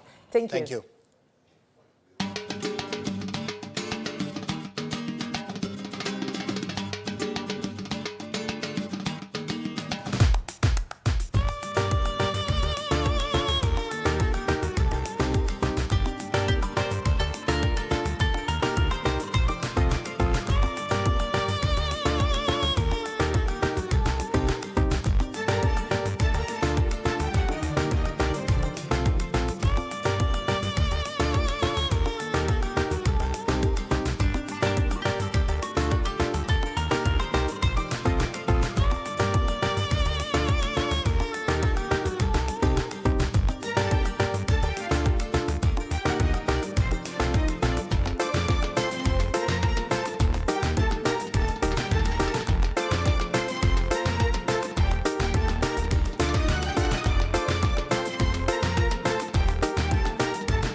Welcome back to everyone. We really hope you enjoyed your coffee. We are now moving towards the next session, which is actually progress towards the lifelong learning system. As you can see, I'm not alone. I have with my two colleagues, Mihailo Milovanovic, Senior Human Capital Development Expert, and Hugh Mussy, who is the Head of Unit for System Performance and Assessment. So I think that actually I leave the floor to you, Hugh, and I mute myself just for a second. Floor is yours. Thank you, Simona, and good morning, everyone. So we've seen through the different sessions that we have, especially, but not only this morning, that lifelong learning is really very high on top of the international agenda, especially, but not only Education 2030, the SDG, and all of the international organizations. It's also on top of national agendas, and we've seen that with the country experience and testimonies that we have. But moving from what we could call traditional education and training systems toward what would be or could be called the full-fledged lifelong learning system does not seem to be a very easy nor a very smooth journey. There are a lot of questions and a lot of complications within that. And for many of us, actually, the question really is, how do we move towards lifelong learning systems? What are the different elements, the building blocks to build such systems? And what are the incremental steps that we need to take and to go through?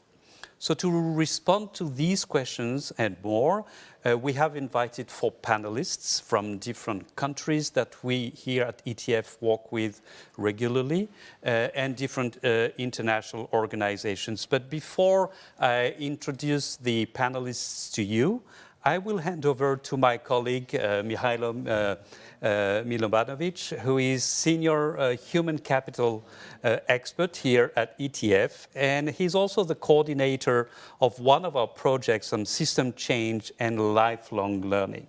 And Mihailo will present you some of the findings that we got from one of our flagship programs, the Torino process, on the issues that we are discussing today. So Mihailo, the floor is yours. You have about 10 minutes.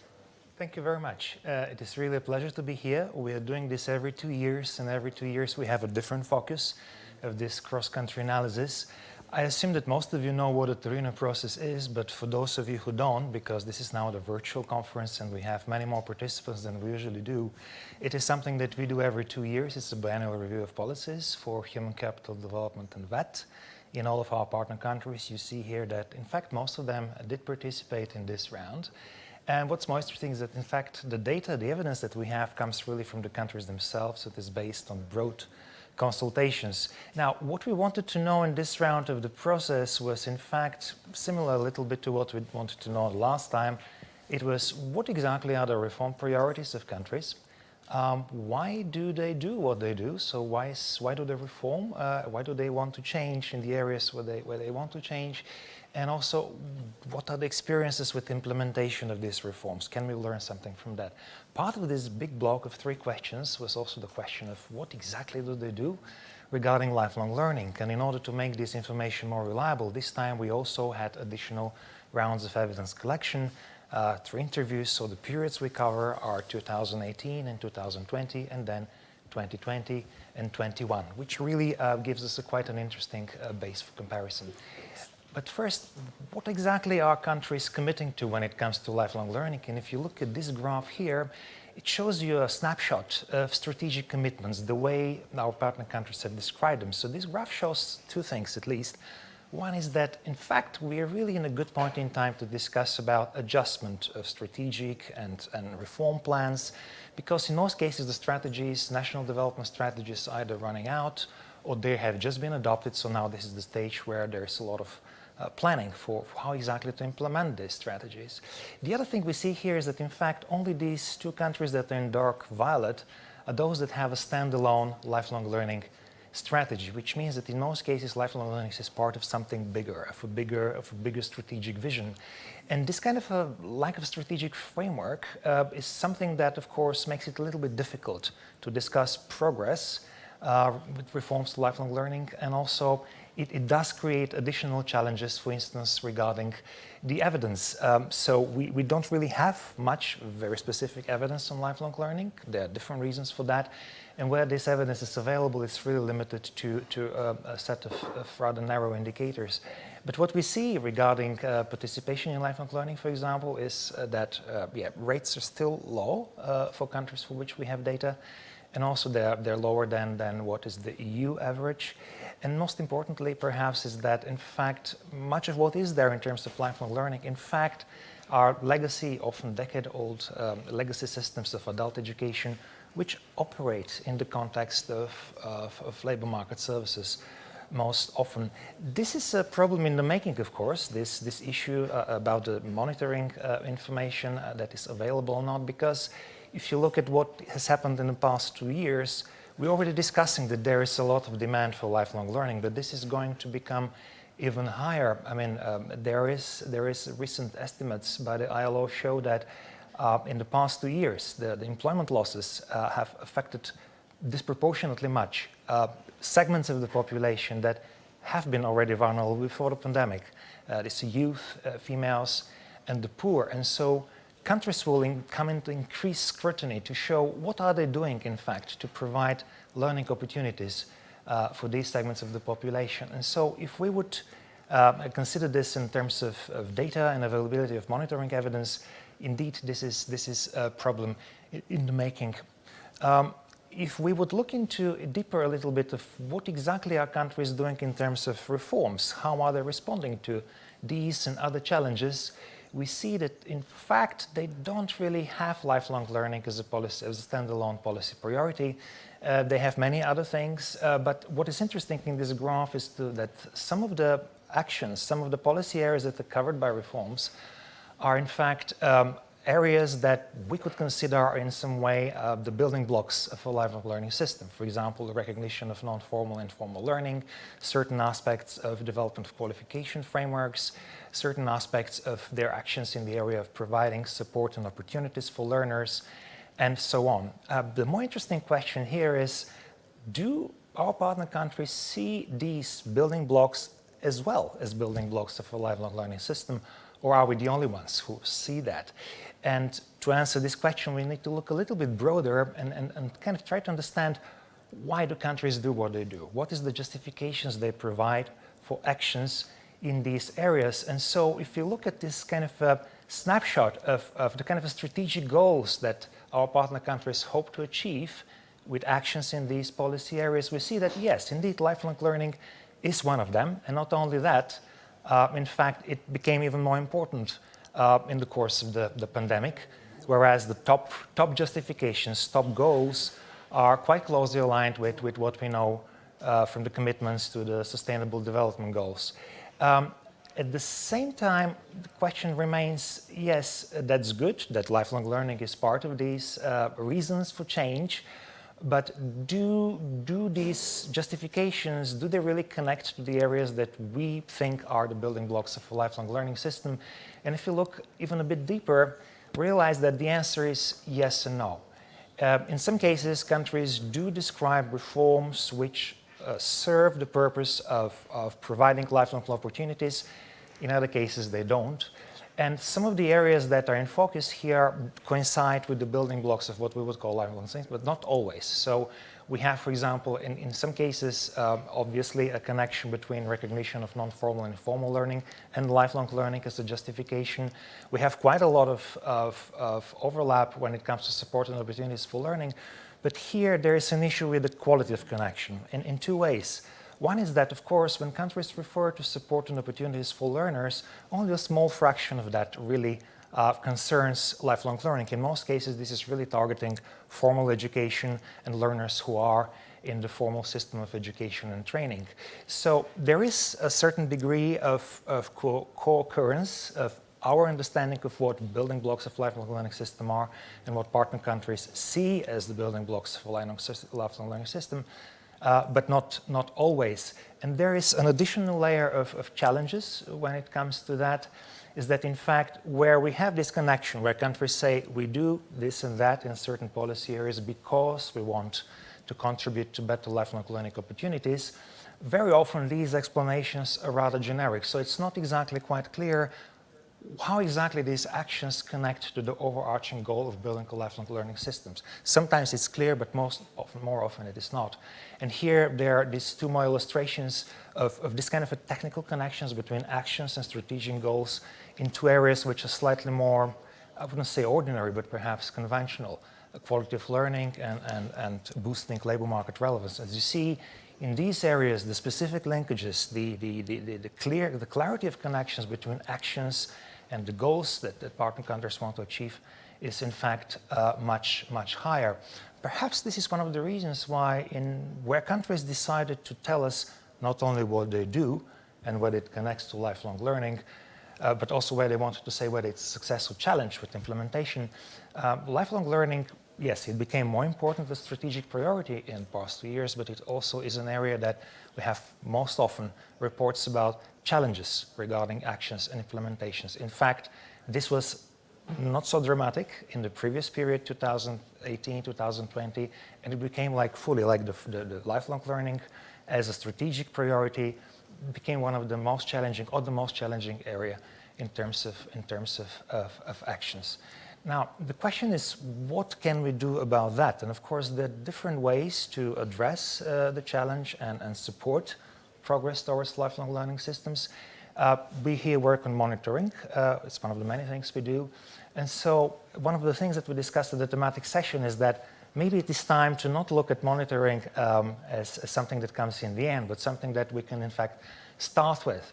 And so if we would put monitoring at the beginning of our thinking about progress towards lifelong learning, it is a way to identify areas which perhaps matter, and from there to start setting the policy agenda. And so in the new monitoring framework, which ETF is working this year, also involving partners from the outside, we do have this approach that perhaps we will start with a modular approach where we invest in describing what areas are important when it comes to tracking system change towards lifelong learning. And perhaps our choices in the area of monitoring in the new monitoring framework are going to be a source of guidance also for countries when they decide which areas to prioritize when it comes to working on system change towards lifelong learning. Some other features of this new monitoring framework will perhaps support us in that. First, we want to capture system performance and progress with change. And of course, we're going to focus beyond formal education and training, which is also one of the discrepancies which I think you mentioned at the thematic session, Hugh, also that in fact we have so much more information about formal education and training, although the majority of potential learners are outside of formal education and training. And finally, yes, it's very important to take care about streamlining and gathering and presentation of the evidence that we're going to have. So if I have to summarize, and I'm not really sure where I am with the time, I hope not too much over it. I have 1 minute, that's amazing. I'm always late with the presentations, they're always longer. So I'm very happy to say that we have this kind of 4 points, which are not the points like we have the data and we know what needs to be done. They're more like an invitation for discussion of what can be done next. Really, it is important to identify and prioritize areas of relevance for lifelong learning systems because there's an ample degree of ambiguity about this across countries. And so if you want to work together on that, it makes sense to actually start with building a consensus about what are these elements. And we hope that our efforts in the area of monitoring will help with that. Second, it's really important to accelerate the development of national strategic plans for lifelong learning and start seeing lifelong learning as a standalone area which really deserves its own strategic thinking and vision, so that the actions that we have, which are currently scattered all across the system, we can more easily identify which ones contribute to this strategic priority. It's important to boost capacity for collection and interpretation of evidence. And of course, we're slightly biased in this area because we do work with evidence and with monitoring. And finally, it is really important to find ways to look beyond formal education and training. For instance, through a new generation of governance and financing arrangement. This is something that we are going to cover in the afternoon today in the parallel sessions. Thank you very much. Okay, so thank you so much, Mihailo, for setting the scene for our upcoming dialogue with the distinguished panelists. But before that, we just want to test with you, actually, and to ask you some questions. So again, as earlier, you go on the right side of your screen in Livebit, you have the light blue icon, you click on it and you will be immediately redirected to Mentimeter.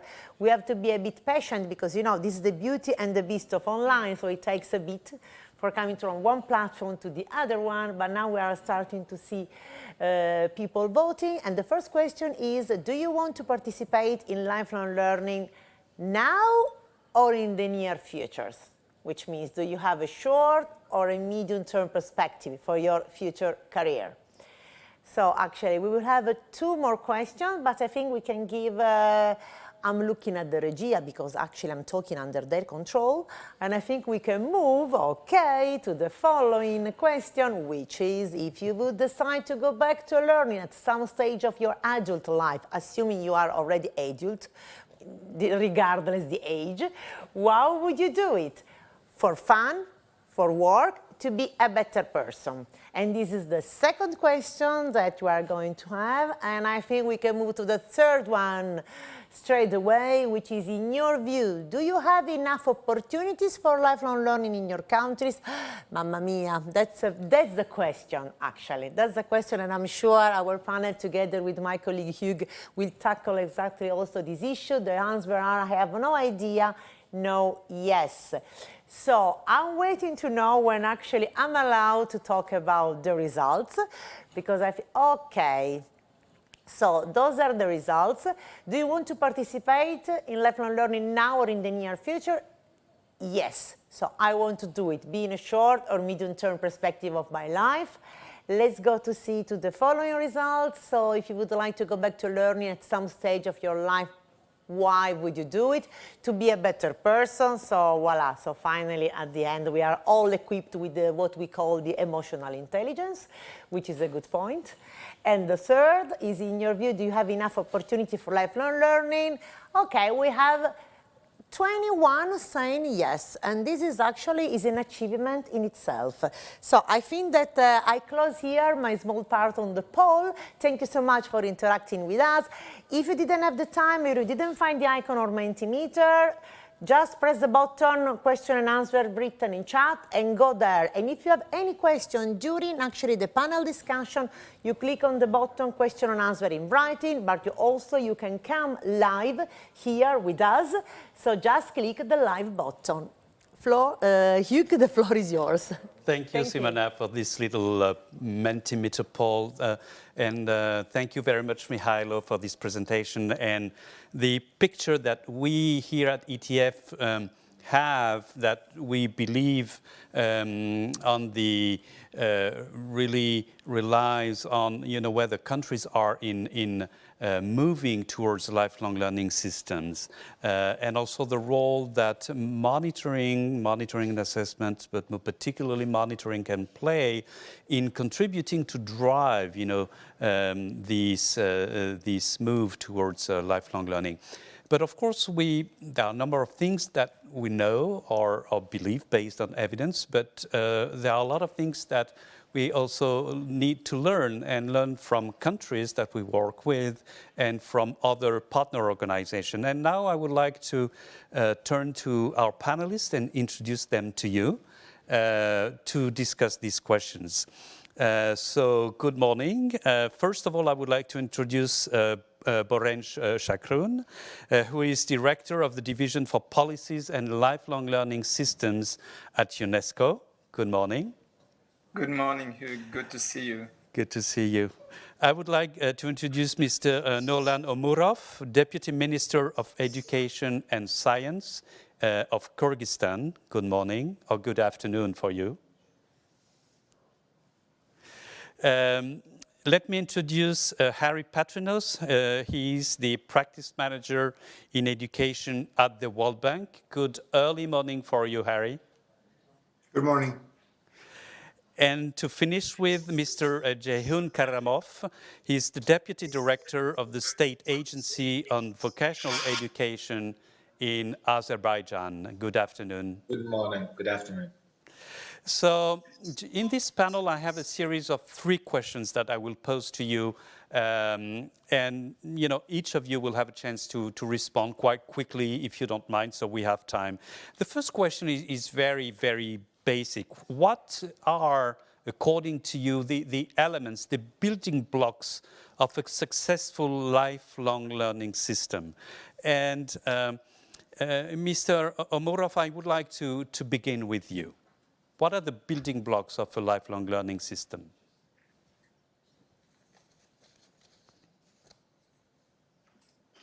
Здравствуйте, уважаемые коллеги. Очень рад присоединиться и высказаться свое мнение.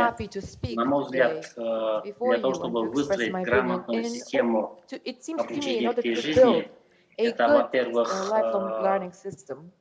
мы должны иметь инструменты или механизмы формального образования.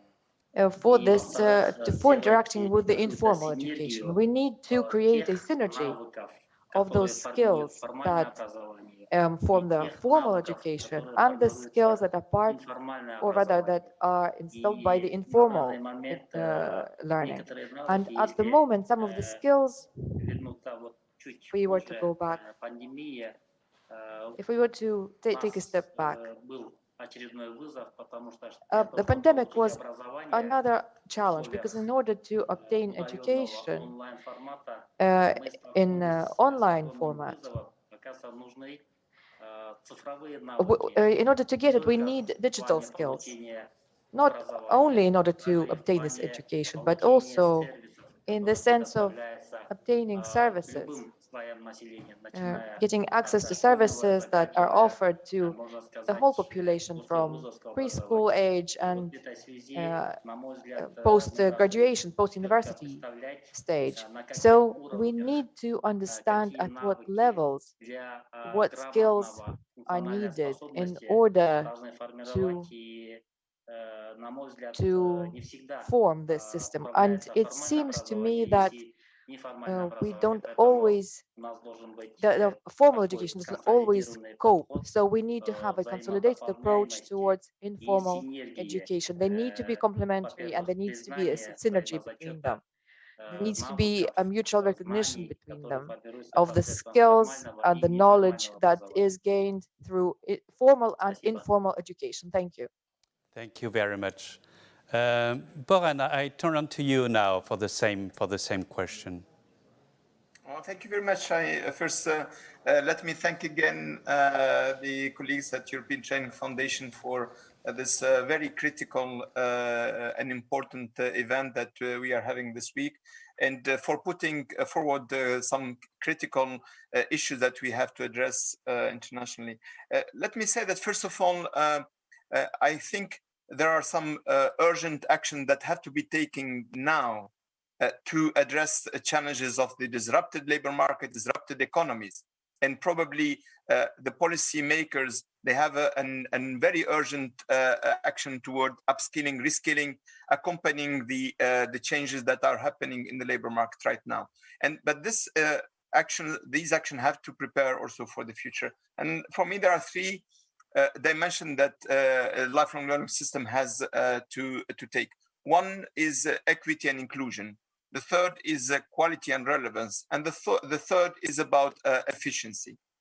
On the equity and inclusion, your data were interesting, but I think your data can even be complemented by all the data we have is that the participation of low-skilled adults are the lowest. And that it's the people who are having skills that benefit more from lifelong learning opportunities. And that those people who are low-skilled will be hard hit by the change in the labor market, including with the digitalization, artificial intelligence, and what is coming right now. So this emphasis on equity and inclusion has to be at the top of any lifelong learning system. The second is about quality and relevance. The demand for content has to change. There are different skills that are in demand that people have to acquire. Mr. Nurlan Umurov just mentioned, for example, digital skills, but not only.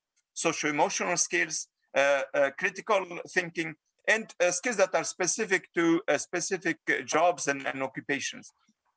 So the relevance of the skills, the quality of the program, and not only the access and the quality of the learning outcomes and how it is recognized and valued in the labor market, that's an important feature of any lifelong learning system. And the last one is about resources and efficiency. According to our data, we have around the world around 70 countries that have a training fund. But we know that those, even when there is a training fund, there are challenges in terms of deadweight uses of the resources, in terms of the participation of the employers in deciding on the resources allocation, in terms of the quality of the usage of these resources that are available. So the efficiency of the use that is for the resources available should be an important feature of any lifelong learning system. Over to you. These key three dimensions of equity, quality, and efficiency. Harry, I will turn to you now about these building blocks to move towards lifelong learning system. Thank you. I think we have a paradox today. More people are in school than at any other time in human history. At the same time, we need more learning opportunities, that is, lifelong learning opportunities.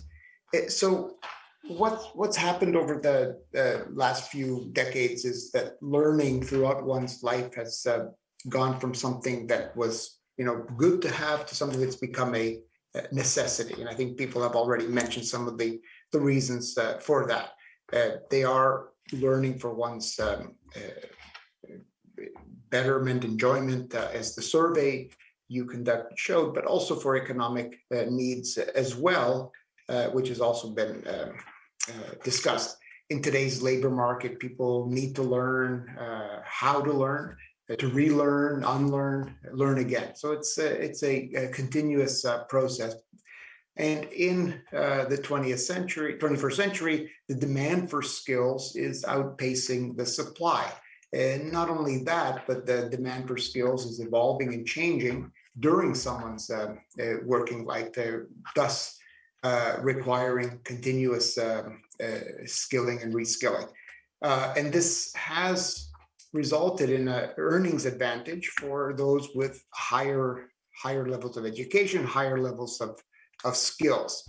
And we're seeing that with technological development, automation, what have you, the demand for skills is increasing, and this is leading to rising inequality. So together, technology, automation, artificial intelligence will continue to raise the demand for these skills, and in some cases make some skills obsolete and put a premium on others. So what is needed is a better model of lifelong learning. In terms of where we see this evolving, I would point to the Nordic countries, or the so-called Nordic model, which is showing a very high participation in continuous learning throughout one's life at much higher levels than other industrial countries, high participation, low levels of inequality, and very high levels of literacy compared to other countries. So again, a framework is needed, or a model of lifelong learning that supports the opportunities to learn throughout one's life. Thank you. Very much, Harry. An interesting paradox, in fact, that at no point in the history of humankind probably have people been more at school, and still we need even more learning throughout life. Mr. Karamov, how do you see these building blocks, more specifically maybe in the context of Azerbaijan? Thank you so much for the opportunity once again. In the spirit of not repeating what my distinguished colleagues have already mentioned, I'll try to add some of the building blocks in my view. So basically, I think it's important for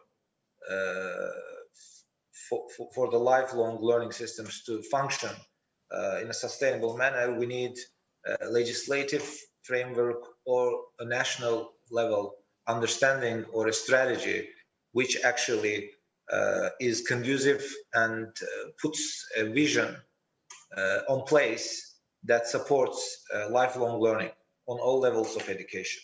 I think this should be complemented with tools and platforms on all levels of education so that learning is possible for different users. Secondly, I think it's lifelong learning systems, building a sustainable lifelong learning systems is a team sport.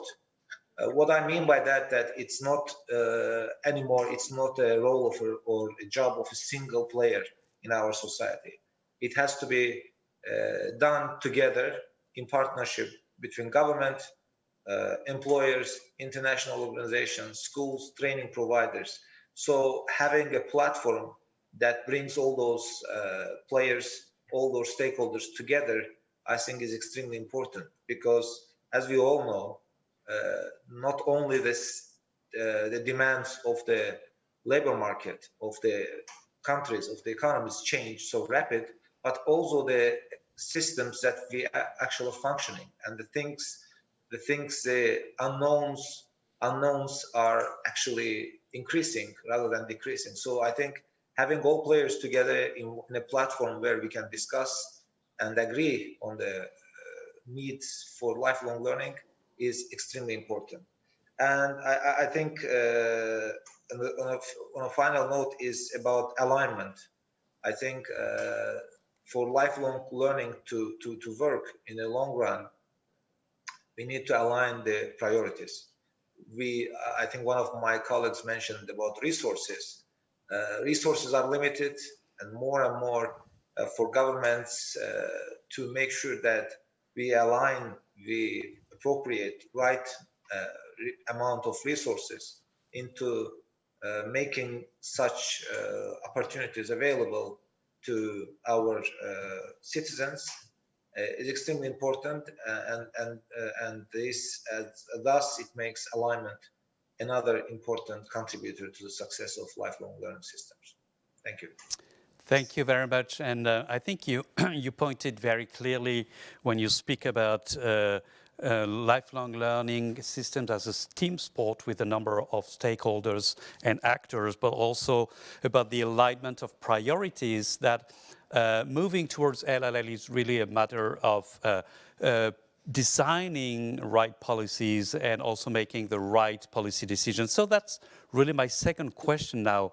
Which do you all believe that, which policy decisions, if you had two or three maybe to point out, should countries take in order to establish such a priority? Maybe that's also a matter of incremental steps, but maybe not. So which are some key decisions, key policy decisions that need to be made? Maybe, Harry, I will begin with you. Maybe we'll have this picture in a number of countries. Thank you very much. I would say in terms of the policy decisions that need to be made today, and I would start with the governments, investors, the community in general. So the partners, I guess, that or the team players that Mr. Karamov mentioned. First, I would say it's the building blocks of the lifelong learning system, and what I mean by this is the basic skills or foundational skills, the early development that is needed to support building the foundations of the system and allowing people to participate in the system, to continue to participate going forward. So learning those early skills. And of course, this has implications for how we do curriculum, teacher development. How do we create an appropriate learning environment, which becomes critical not only for school children, but also for older children, and of course for adults, and creating a system with modern management. Second, I think, is the requirement to give opportunities to current workers or adults, opportunities to invest in relevant skills for the labor market. And of course, relevant skills will evolve over time, and we don't know the skills of tomorrow, and therefore we need the lifelong learning system.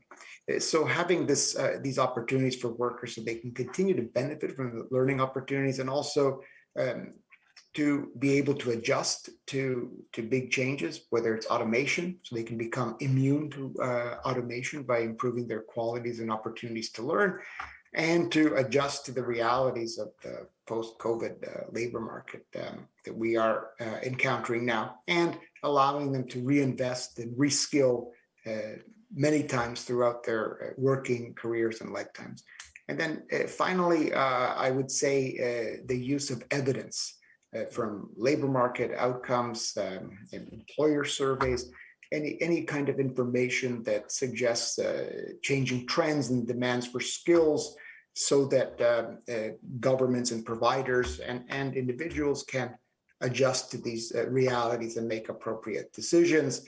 And we do need to find innovative ways to finance programs that go beyond compulsory education, and this would require some kind of, whether it's dedicated funding or opportunities to borrow against future earnings for people, or dedicated funds that allow people to draw down on some savings and investments to continuously improve their skills going forward throughout their lifetime. Thank you. Thank you, Ari. And definitely funding and financing is a key issue that we are not dealing with right now, but very important. Mr. Amurov, in Kyrgyzstan, what would you say some key policy decisions that were taken that you intend to take in a close future are?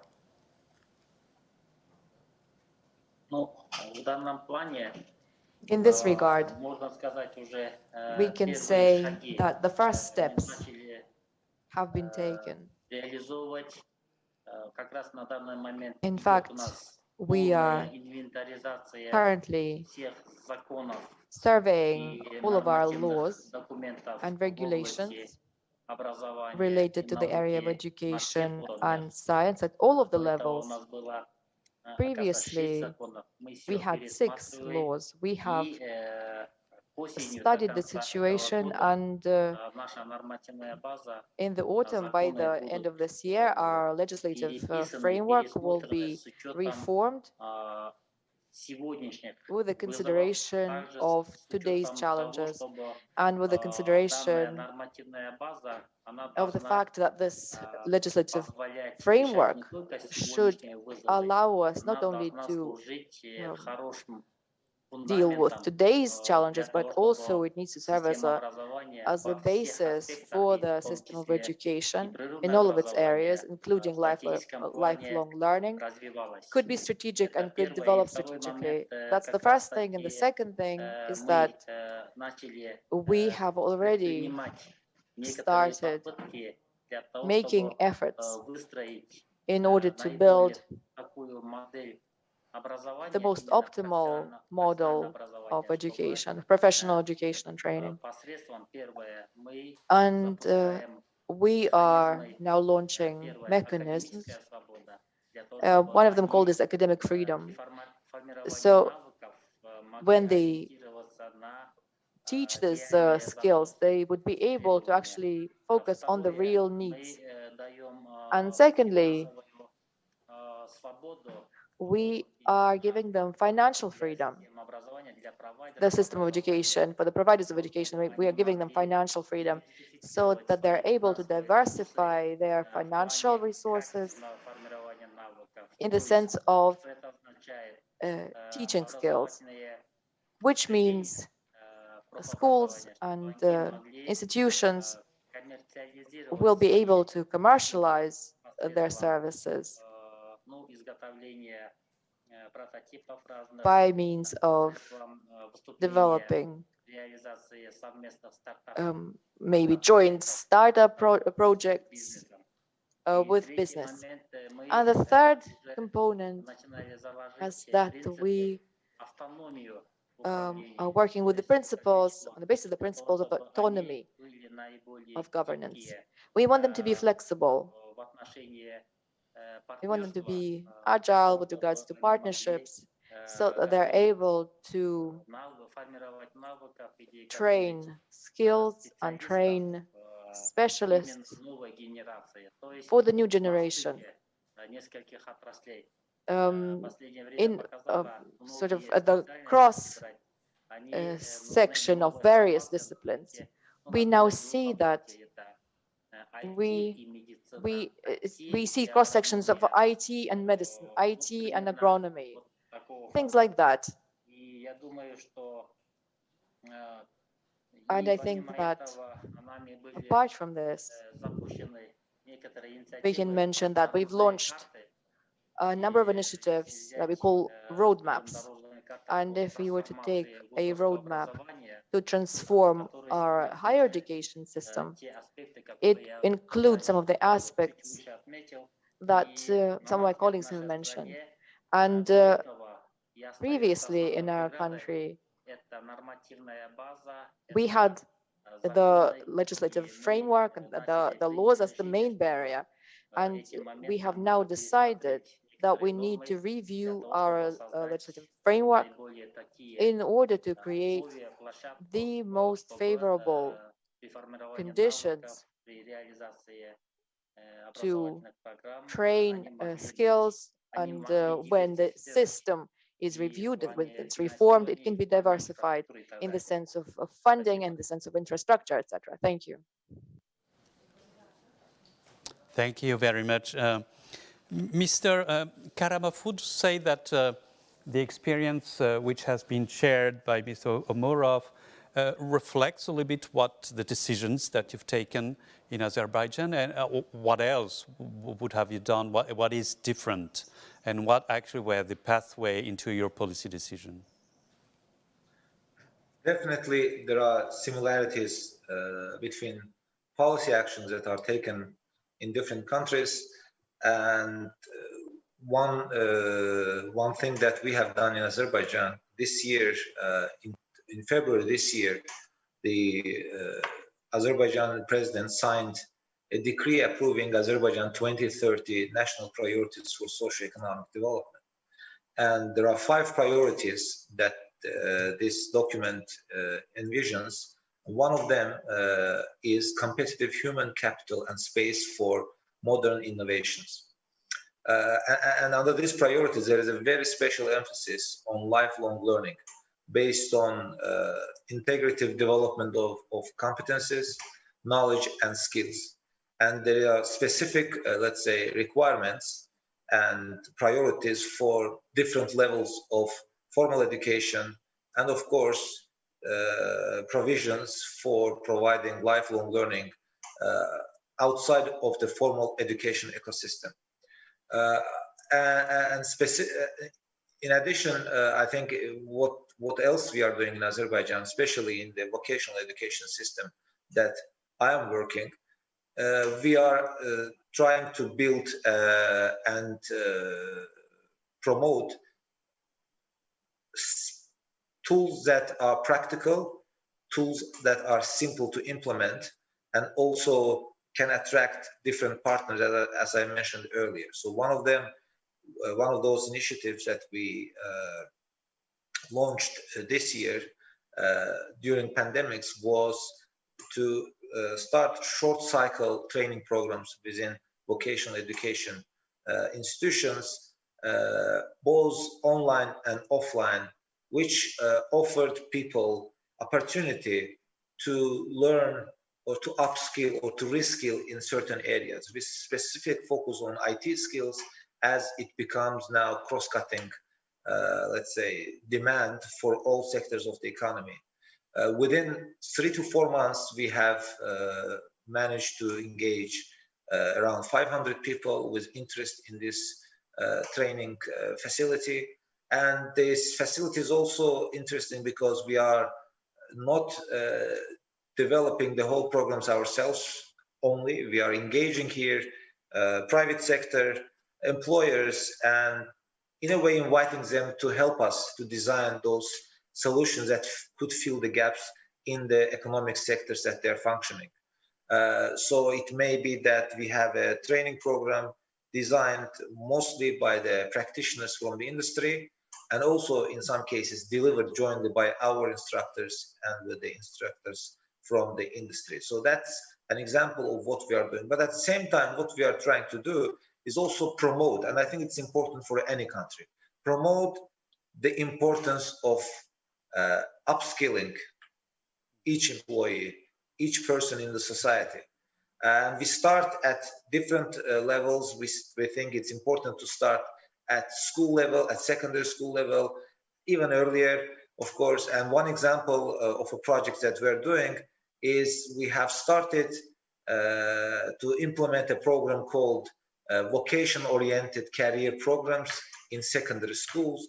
Basically, along with your traditional secondary school curricula, we offer students an opportunity to kind of get exposed to new skills that are, some of them are traditional skills, but at the same time, we try to promote and expose them into some skills that the future labor market requires. And it helps us in a way to give message that, yes, not anymore, it is just one degree or one training program that will prepare you for the success in the labor market. It is just to give the message that learning is business as usual. You need to keep learning. It's a lifelong learning, right? To give that message, we, I think, need to promote this overall, let's say, concept of lifelong learning at any opportunity we have. Thank you very much, and it was a very enlightening example too.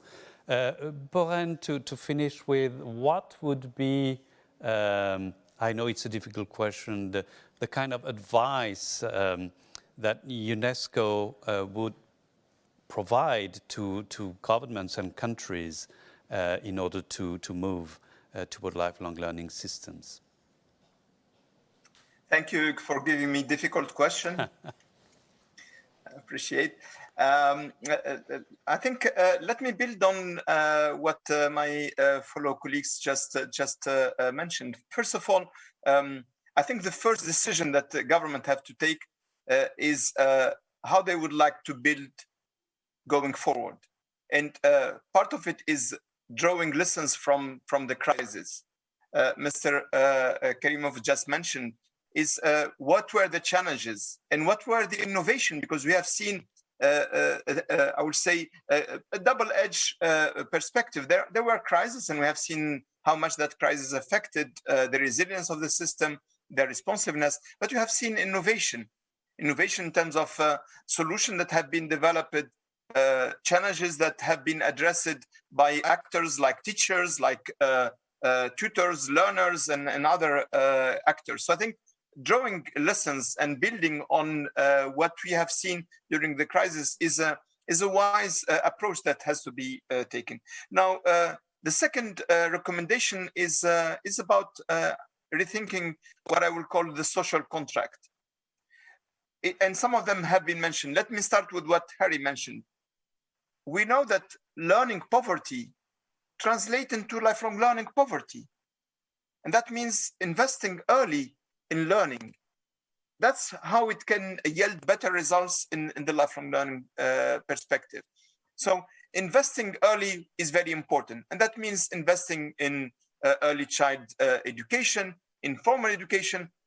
Today, we have more than 750 million people who are illiterate globally. And if we take the low-skilled adult, it's more than 2 billion persons. So that learning poverty, that skills poverty, translate into lifelong learning poverty, and we need to break that chain of learning poverty. And that's investing early in learning. That's investing in skilling people in low literate person in literacy and foundation skills. The second dimension of the social contract that we think important is that lifelong learning has to be taken from a right-based perspective. And Mr.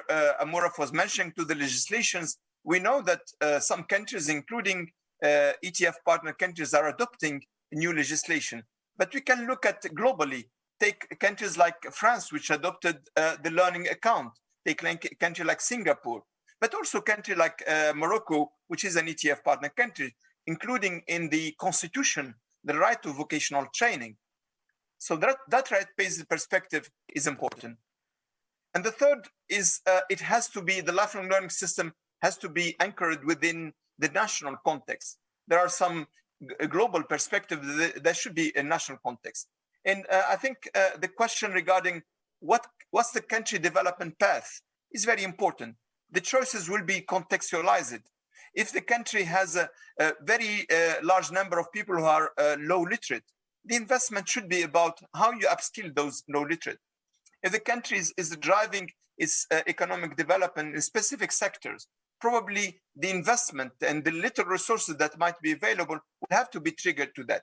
But there are some fundamental aspects is involving different stakeholders in the governance. It's not, the lifelong learning system is not a deal of the government. It's a deal of a partnership.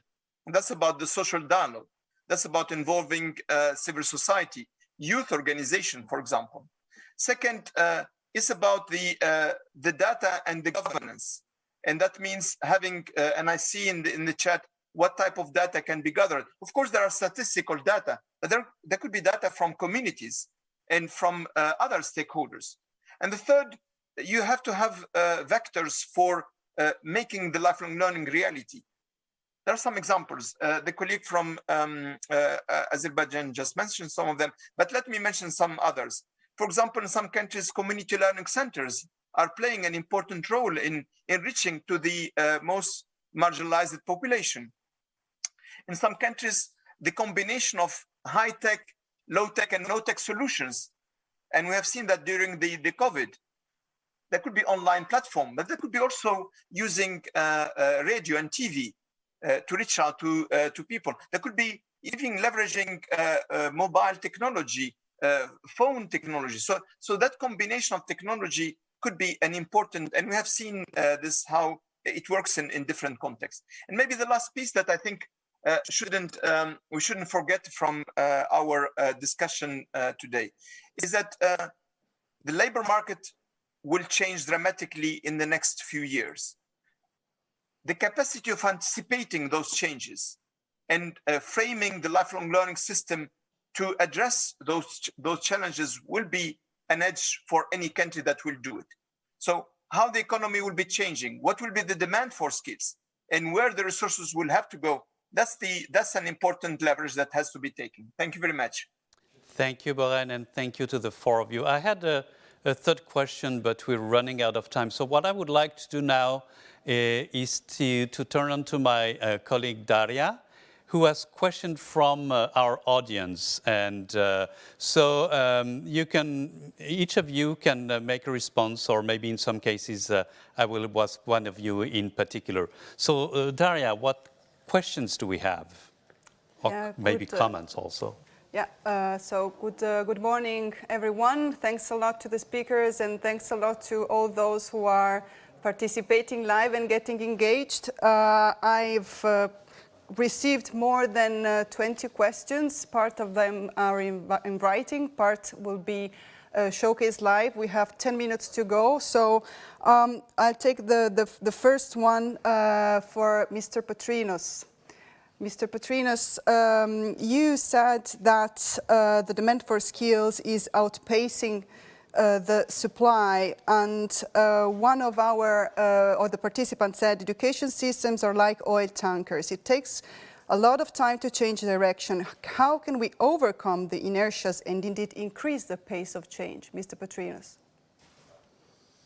Thank you, great question, and indeed, we are seeing evidence of this mismatch or demand not being met by the supply. I think the first answer, I suppose, is the information based. Are we getting information to the providers and policymakers on time to allow for the changes to take place? Do we give the providers what someone mentioned, the academic freedom to adjust programs?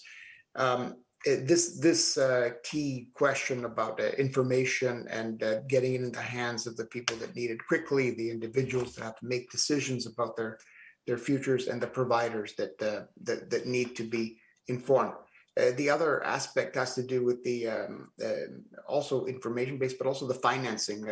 The example of the learning account in France or Singapore's Provident Fund, it's been quite useful in promoting the use of resources, national resources to fund lifelong learning opportunities. This gives us information about where the demand is going as well. So some change is required in how our education training institutions are providing the skills, how they're adjusting, how they're getting information and important evidence about these changes and making these curriculum changes or program changes. And the other critical aspect is the financing and the flexibility to use one's own resources or public resources in a manner that allows for reactions to the changes and provides the opportunity for people to continuously train and retrain. Thank you.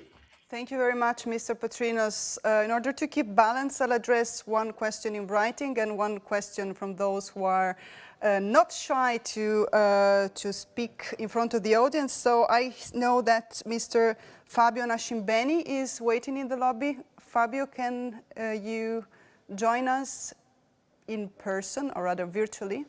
Hi, Fabio. I know you have a question. Hello, hello. I hope you can hear me well. We do. Thank you for giving me this possibility. Actually, my question is for all speakers, and it's about the role of digitalization and digitalization reforms as a building block of lifelong learning policies and systems. And actually, this, let's say, we all seem to agree that this can contribute to equity, quality, efficiency, as the three components said before, and also to connect formal and informal learning. But at the same time, data seem to show that in many cases, digitalization reform falls into broader innovation and digitalization reforms outside education. And this risks a bit to dilute the impact of these reforms. So my question would be, how do you see and how would you position the digitalization reform or a digitalization initiative within these new and more resilient lifelong learning systems? Thank you. Is any one of you willing to break the ice? I can get in. Please, Brent, thank you. Thank you, Daria, and thank you, Fabio, for this very critical and timely question. I think that the answer to what Fabio is asking is a 3C, if I can use them. One, and that's about, of course, the connectivity. Today, we have a digital divide. And a part of the issues of the challenge of digital divide is about connectivity. Across the world, we have, according to our data and combined with the ITU data, we have around 500 million learners who are not connected to internet or to a device. We have half of the global population that is not connected to broadband. So the connectivity will be very important, and part of it has to be solved at the global level, but part of it is the responsibility of the government, is the responsibility of the private sector, the telecom companies, and connectivity is about the broadband. It's also about the cost of access to internet and to technology. The second C is about capabilities. Even if you have access to connectivity, but if you don't have the skills, and Mr. Amorov was mentioning the digital skills, among others, if you don't have those skills that allows you to leverage the wealth of the internet and the resource that exists, you are not able to fill that gap. And the third C is about content. If the content is available only in English and is not available in local languages, if it is not reflecting the national culture, and there was a question in the chat regarding culture and the national languages, if you don't have access to the quality content, then it is not fulfilling the objective for which we would like the technology to serve for. So those 3C at least will have to be taken into consideration from my point of view: connectivity, capability, and content. Over to you. Thank you very much, Boren, and I hope that we've answered to Fabio's question. There's another question coming in writing in the chat. Deputy Minister Omurov, you said earlier on that informal education is to be recognized, and one of the participants to the conversation said, in many countries, the vast majority of people are indeed working in the informal sector. How can we include informal workers in lifelong learning? So informality seen from another perspective. Deputy Minister.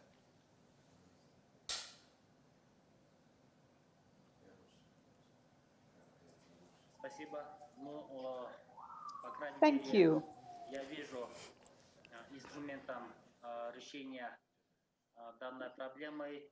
What I see here as an instrument to solve this issue is to use the independent certification and validation. So the skills that were acquired, that were offered by the non-formal or informal providers, in order to make these skills acknowledged and validated, we need to have independent validation and certification system.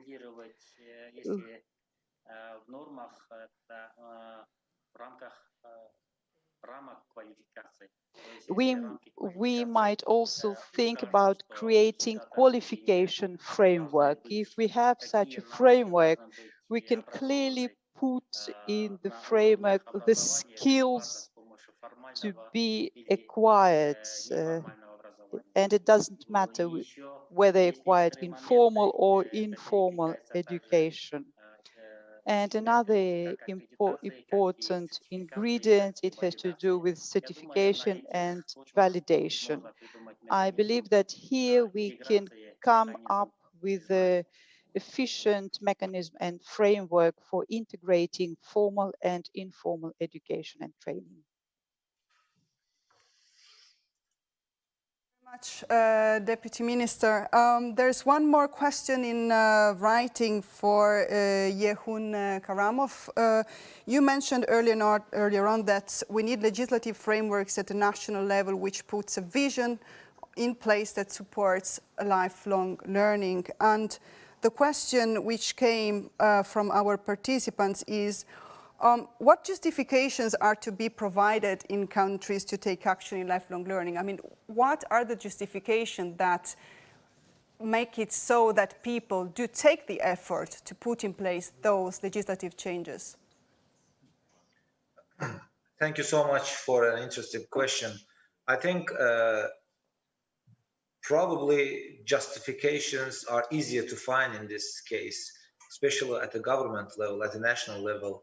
Because if you look at the lifelong learning, the issue of lifelong learning, it's no more an issue of training or education or skills.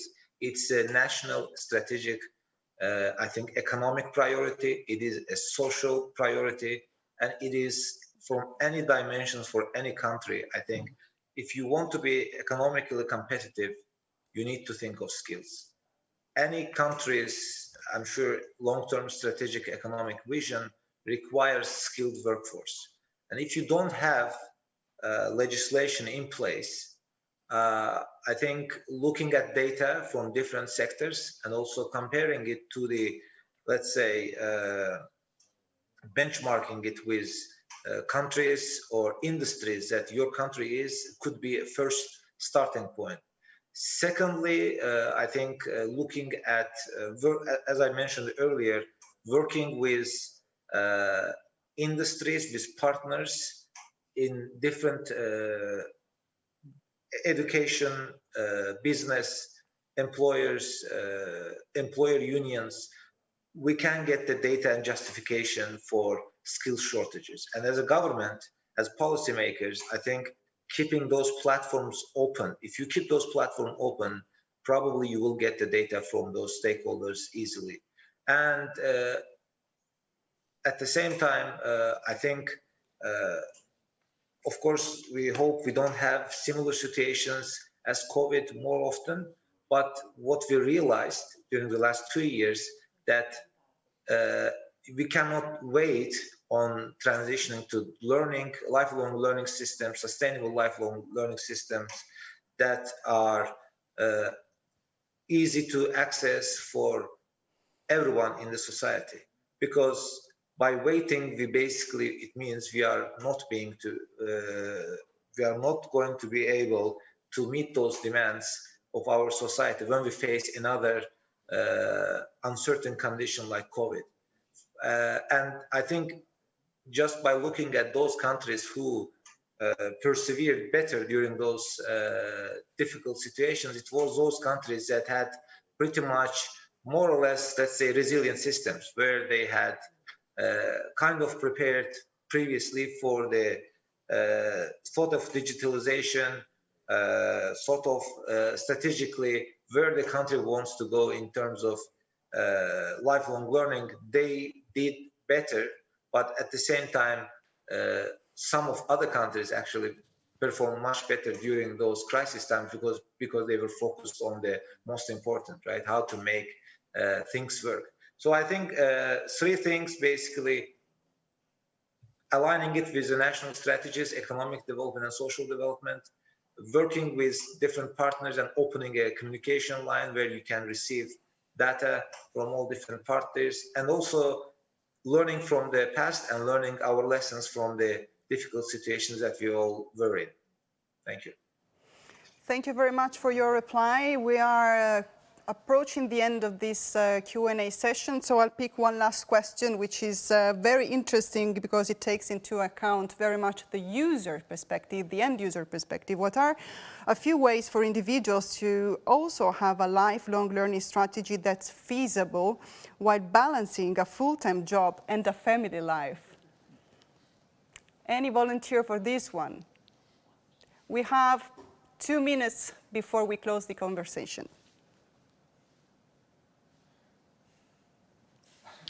If I may, I think one of the constraints for continuous learning definitely is time, family commitments, jobs, and the like.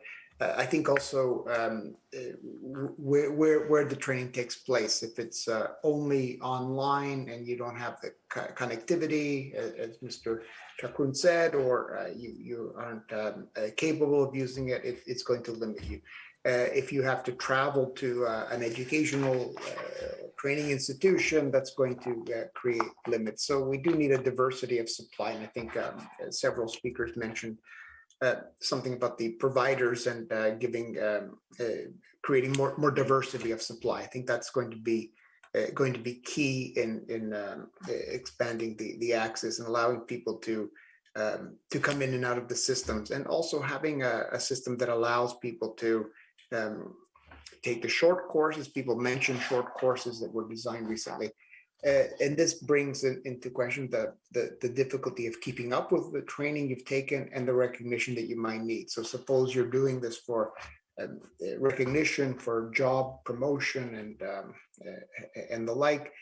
How do you prove that you have these things? And I think here we need to think creatively about how we recognize formal and informal training and make it available to people. There have been some innovations using blockchain, and you could show the credentials you have maybe on your phone. There could be other ways of doing this, but we do need to address if people are going to take the investment, take their personal time or work time to get these skills, they need to know that they will be recognized and that they can prove that they've taken these made these improvements in their skills. Thank you. So thank you very much, Mr. Patrinas, and thanks a lot to Mr. Chakroun, Mr. Karamov, Mr. Omusov for taking the time of answering the questions of all our participants. I invite the participants to stay tuned because the conference will continue. I thank a lot my colleague Hugo Moussi for having allowed me to conduct this very nice conversation, and the floor is back to my colleague Simona Rinaldi. And from my side, I thank Mihailo for being with us and for setting the scene. Without Mihailo setting the scene, for us it would have been a bit more lost. So thank you so much. So before we close here, just a reminder, at 2 o'clock there will be our free parallel sessions. The topic will be, I need the glass actually. So parallel session 1, accompanying the green and digital transition. Parallel session 2, ensuring inclusiveness and access for all. Parallel session 3, resources, lifelong learning systems.